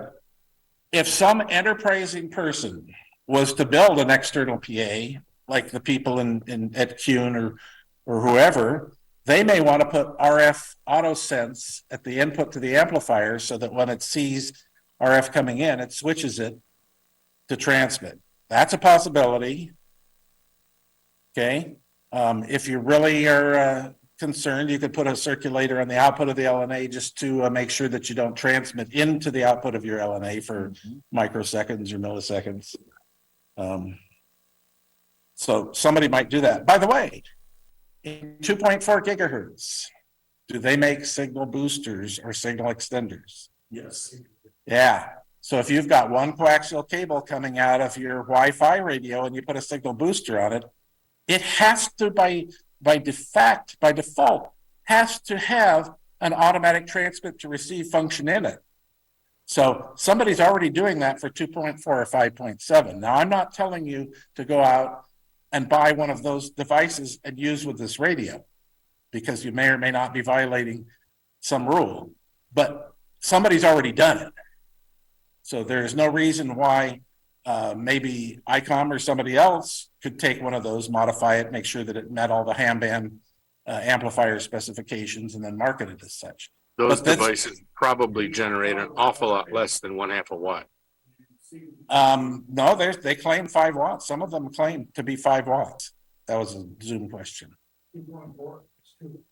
2.4 is 2 watts. 10 watt, 2.4. So Robert says he's got 10 watt 2.4. See, the point of this whole thing is, No, it's already been built. Just for parts 97. Okay. For amateur radio use, actually. So some enterprising person could do this at 10 gigahertz. Or you go like the world has completely gone, a software genius builds a thing that plugs into the dongle between the radio and the RF deck, grabs the push to talk out of the bit stream, and does all the controlling that way. And then that can have, a computer generated sequencer built into it. So here's another opportunity for somebody who's really enterprising to build such a device. So I'm just giving you examples of how you could hook an external amplifier up to this thing. Remember, we're hams, so we always want more power. Foot switch. What's that? I just use a foot switch. Oh, Robin says anybody who wants to do this, just use a foot switch. TRW made a 16 watt 10 gig amplifier that had auto sex. And can we afford that? No. Okay. Are there weak signal amateur radio activities on the air? Well, if you've been listening since the beginning of this meeting, you know that this weekend coming up is the 2.4 and up contest. But yes, nationally there are VHF, UHF, and microwave contests, EME contests, etc. Don't forget about, if you're contesting and you make a lot of contacts in various grid squares, sign up for your VUCC. Go to the ARRL.org for more information. Regionally, there are microwave activities. All over the country, there's microwave activities going on regionally. In the Southwest US, which we have the most experience with, there are microwave activity days. Typically used to be the night before the SBMS meeting. All the rain and COVID and everything else kind of slowed that down. It seems like that may be shifting to Saturday morning, first Saturday of the month. So just keep watching the reflector. You'll see if people are going to be out.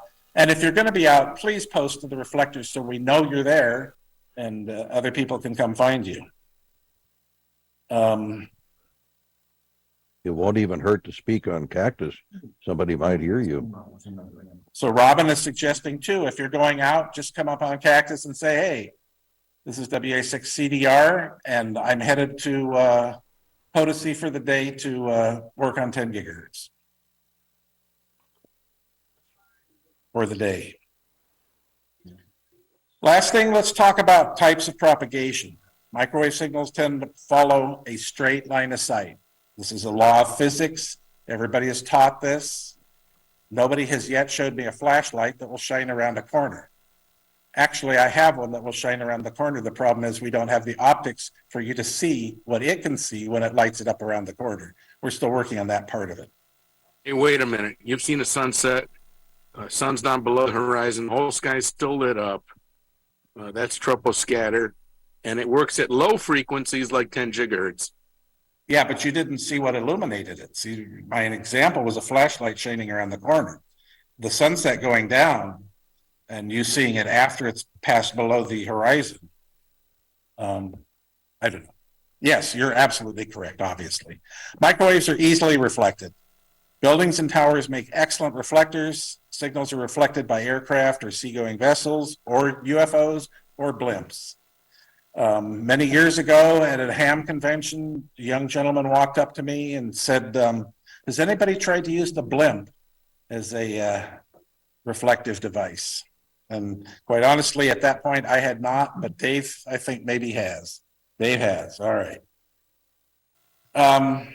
Mountain ridges may either scatter, reflect, or diffract signals. The moon's a good reflector. It's not an excellent reflector, it's a good reflector because it tends to corrupt the wavefront that it reflects, but also it adds noise as a form of modulation on the signal. Yeah, and noise on top of the signal, additive noise also. If anybody's not familiar with tropo, the line of sight rule is frequently broken. Microwaves propagate through the troposphere either by scattering or ducting. Signals propagate beyond line of sight. This is what we take advantage of in the weak signal area. Signals can be reflected by airborne objects. Again, objects you may see, some objects you may not see.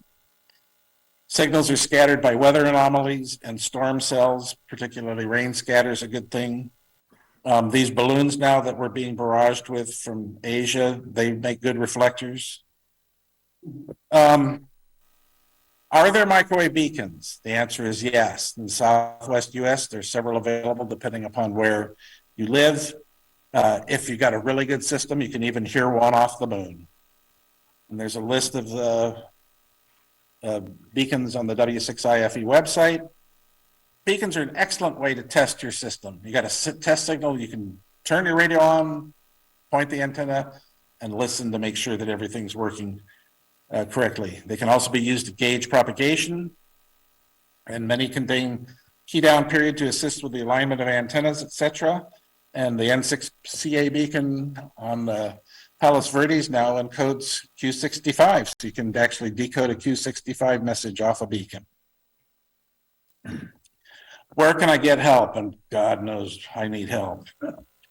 Find a microwave Elmer in your area. I cannot overemphasize this. If you're new to microwaves and you want to get on the air, find yourself an Elmer. Also, look for a group like the SBMS. Dave was going to raise his hand? Oh, okay. Dave says, I'm an Elmer. Find a group like the SBMS. The SBMS is, widely known in the Southwest US and in Cleveland. Cleveland, we're well known. So, look on the SBMS reflector, SBMS at Groups.io. That's an excellent resource. If you've got a question, post it there. You may not get an instant answer, but in a few days, you're going to get some sort of answer. And like many activities in life, microwaves work best as a group activity. If you and one other guy go out and do it, yeah, I've seen that happen. And they may be trying to accomplish some mission. But when you get on the air and you got a half a dozen guys to work and one of the guys is moving around and get multiple opportunities, it gets to be a blast. And we're here. We're on the air. We're ready to work you. Now. Only one now. No, I only put one now. Do you know why there's one now? I wanted to put now cubed, but I couldn't get the superscript to work yeah.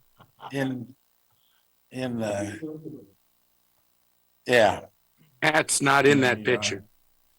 Who's that? Pat is not in that picture. No, but one of his fathers might be.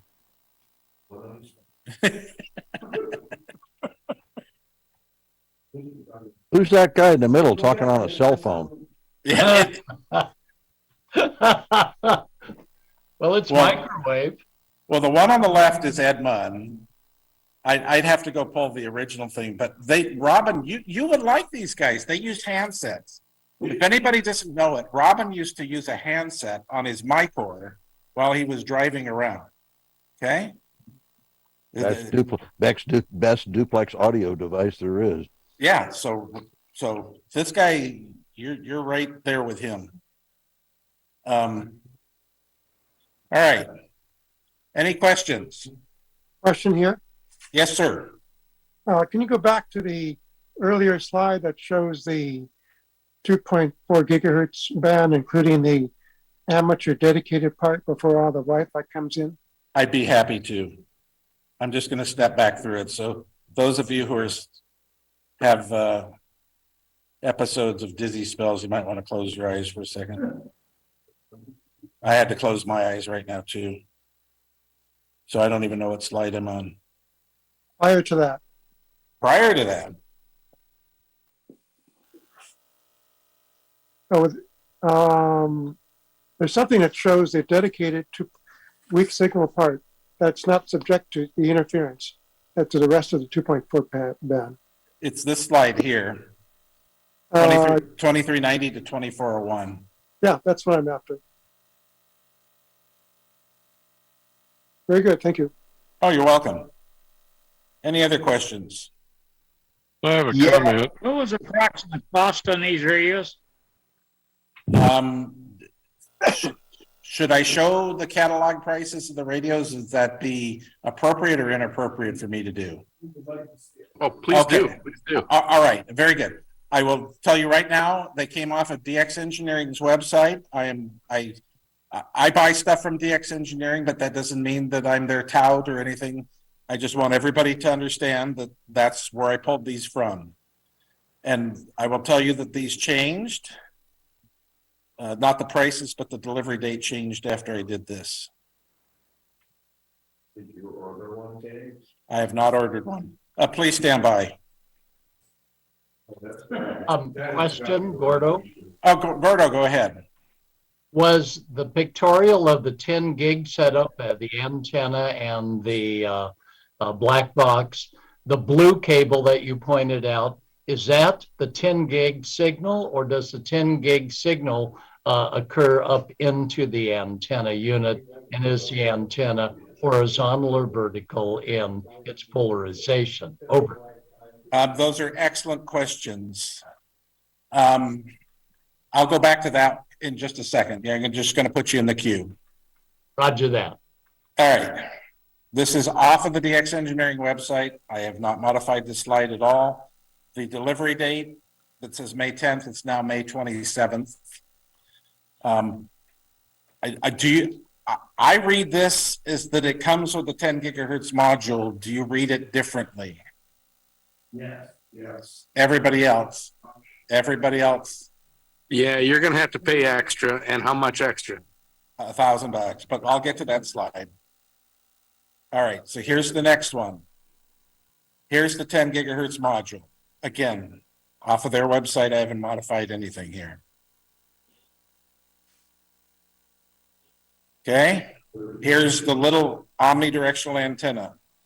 And Gordon, I do not see where it says vertical or horizontal, but I'm going to say this. It's difficult with a single piece of printed circuit board, which is probably what's inside of this thing, to make a horizontally polarized antenna.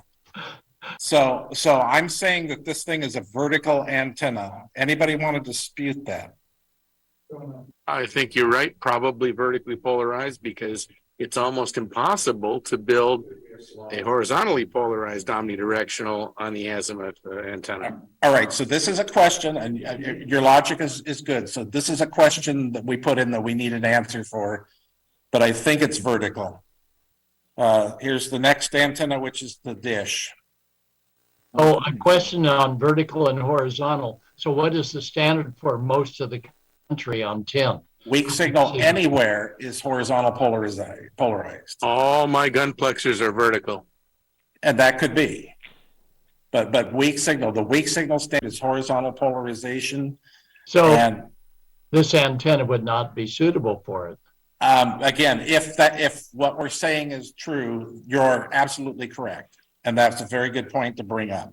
Just lay it over on its side.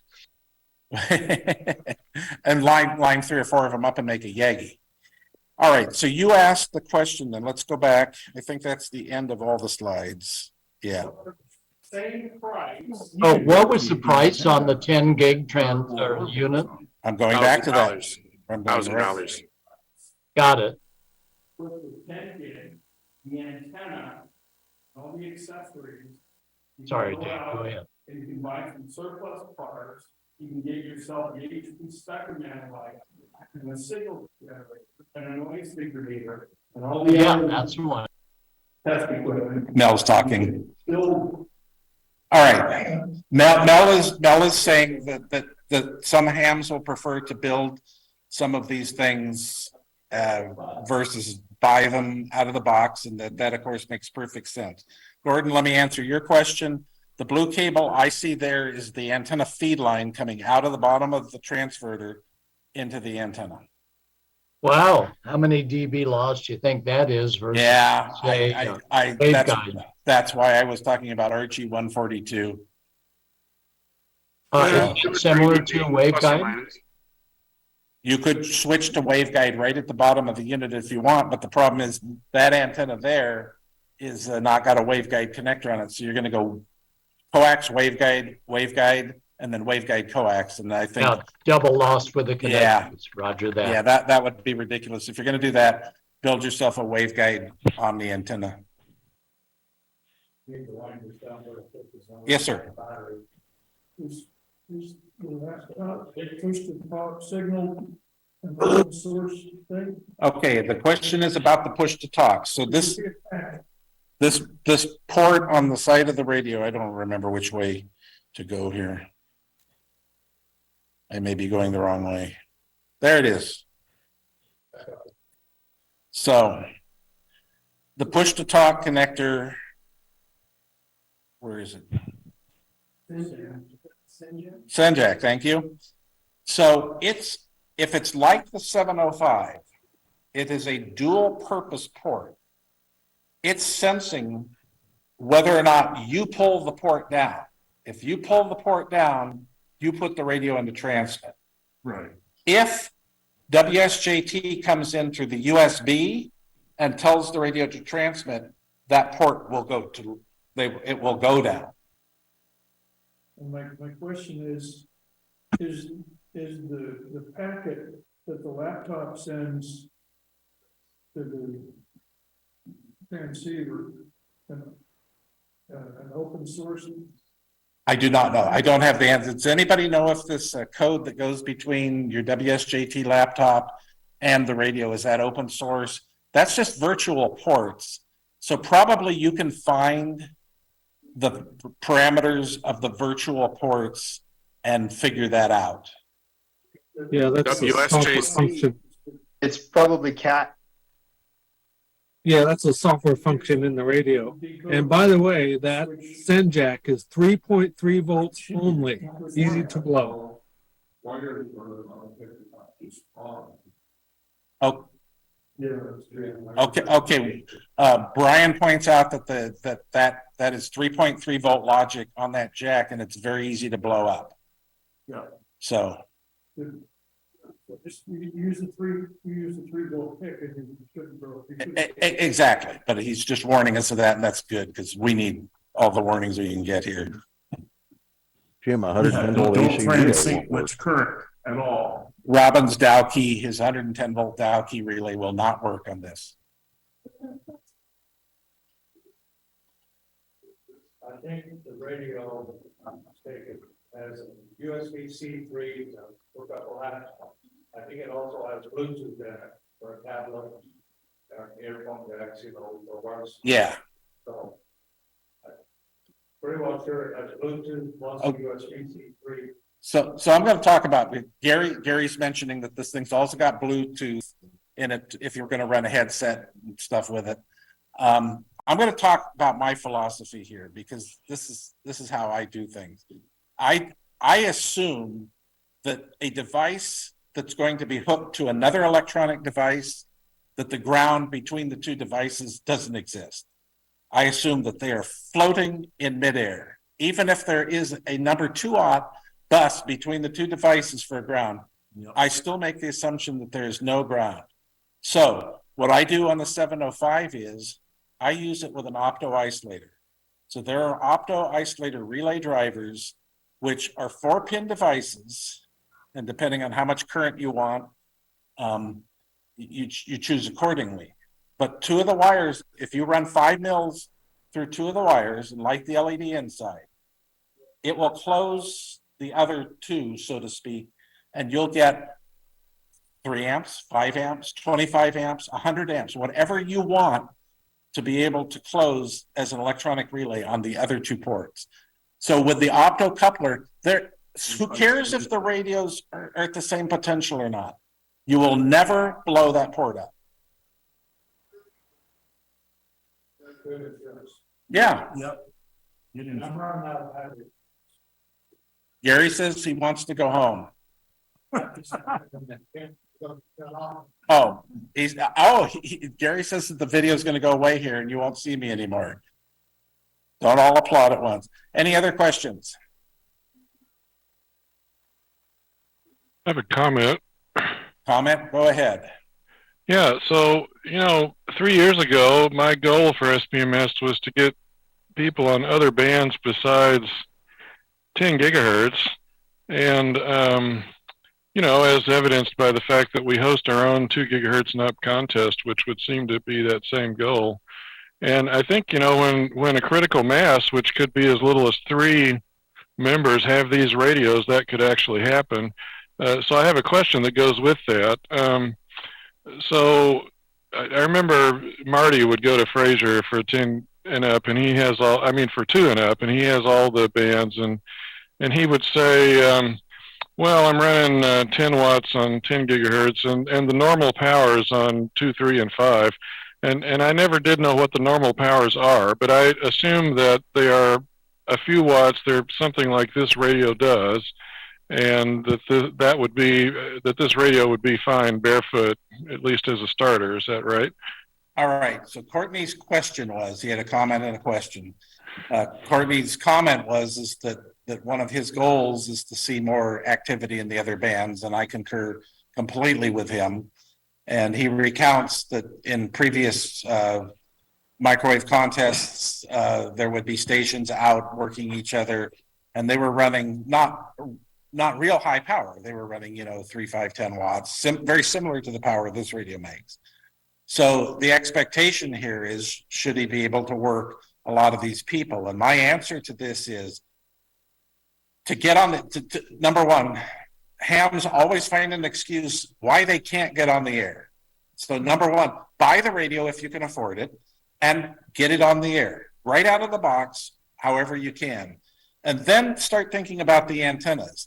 And as I mentioned earlier, not only do you have the antenna offerings from Icom, but there are also commercial antennas which are in these bands, which you can use and have the equivalent of a dish's worth of gain, 20 to 25 to 30 dB of gain, depending on which one you buy. So you could get a lot of extra gain cheap, and build up a very quick all band station. And the antenna is the key to this, because we're innovative and we know how to do this. We'll go out and hunt either the Icom antenna or the commercial antenna that we want and use it. Does that answer your question, Courtney? And we can get you on air for television real quick. Yeah, and Gary says get on ATV real quick too at the same time. Courtney, Yeah. Is that what you're thinking? Yeah, that's pretty much it. And then the only thing left to do would be just to encourage people so the barrier, to getting on 5 gigahertz is now much smaller, and just encourage them institutionally to do that, which won't be too hard, I don't think. No, I got a feeling that if you're going to spend the money for this radio, you're going to want to go out and use it. You're not going to take it and put it on the shelf. So. Oh, Jim says you can buy one, get disappointed with it and give it to him. I think most people are going to see this as a fixed radio. I don't. I think this is going to be a contest radio for a lot of people. That's what I'm hoping, at least. Any other questions? You can buy a cheap PC board log periodic antenna that covers all the bands if you're really desperate to get on the air. Have one, works fine. And then there's, like I say, commercial antennas that have quite a bit of gain that are right in the middle of the 2.4 and 5.7 gigahertz bands that aren't particularly expensive. Cordo with a comment. At Icom America, Ray Novak is the sales manager. He's a ham and he attends a gazillion ham fests, and he so much appreciates the coverage that he's had from SPMS and the Amateur Television Network. And he just let me know that if anyone has comments regarding this equipment, to send it to his attention at Icom America up in Washington. He's actually out of, I believe, Texas. Over. All right. So Gordon says that Ray Novak, and Gary here is friends with Ray Novak, says that he appreciates the coverage and that if you guys have any questions, address them directly to him at Ray Novak at Icom America.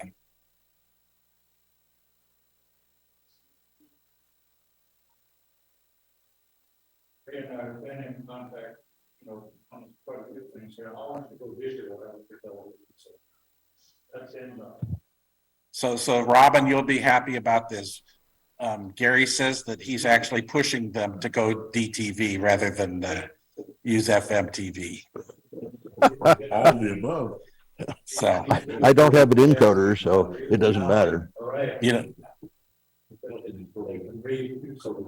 So, well, you don't need an encoder. You just plug the NTSC into it and it's going to transmit it digitally. I said I don't have an encoder. Okay. I don't have a room to NTSC encoder. Oh, gotcha. Very good. Yes. No, I think the radio would transmit it in wideband FM. Just a second. Say that again, Ken.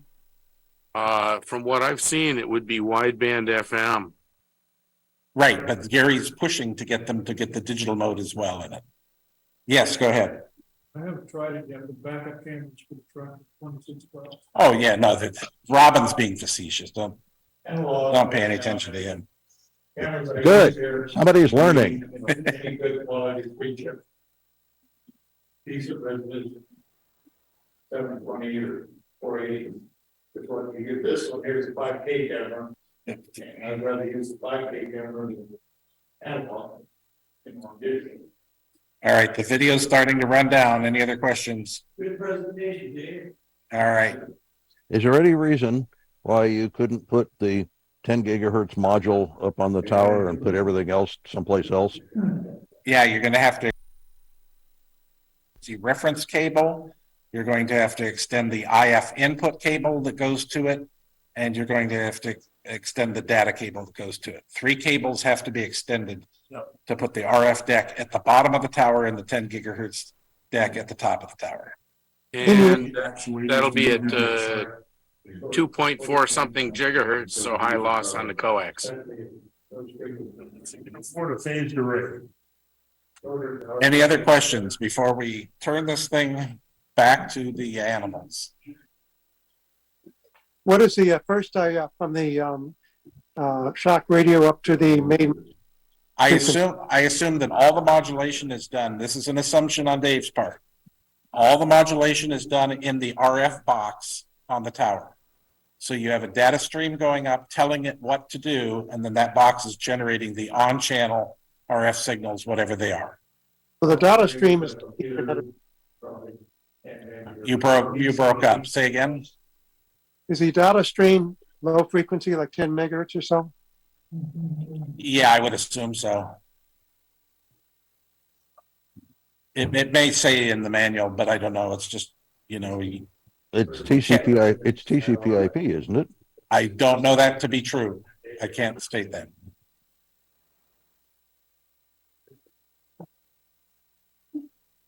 Any other questions? So the videos All right. replayed on ATV. I'm going to close the meeting here now unless there's any other comments. Nobody's thrown anything at me, so I think it's time to close. I'm assuming you're gonna. Yeah, I'm assuming you're gonna post this. So yeah, we're gonna post this. The video will be posted.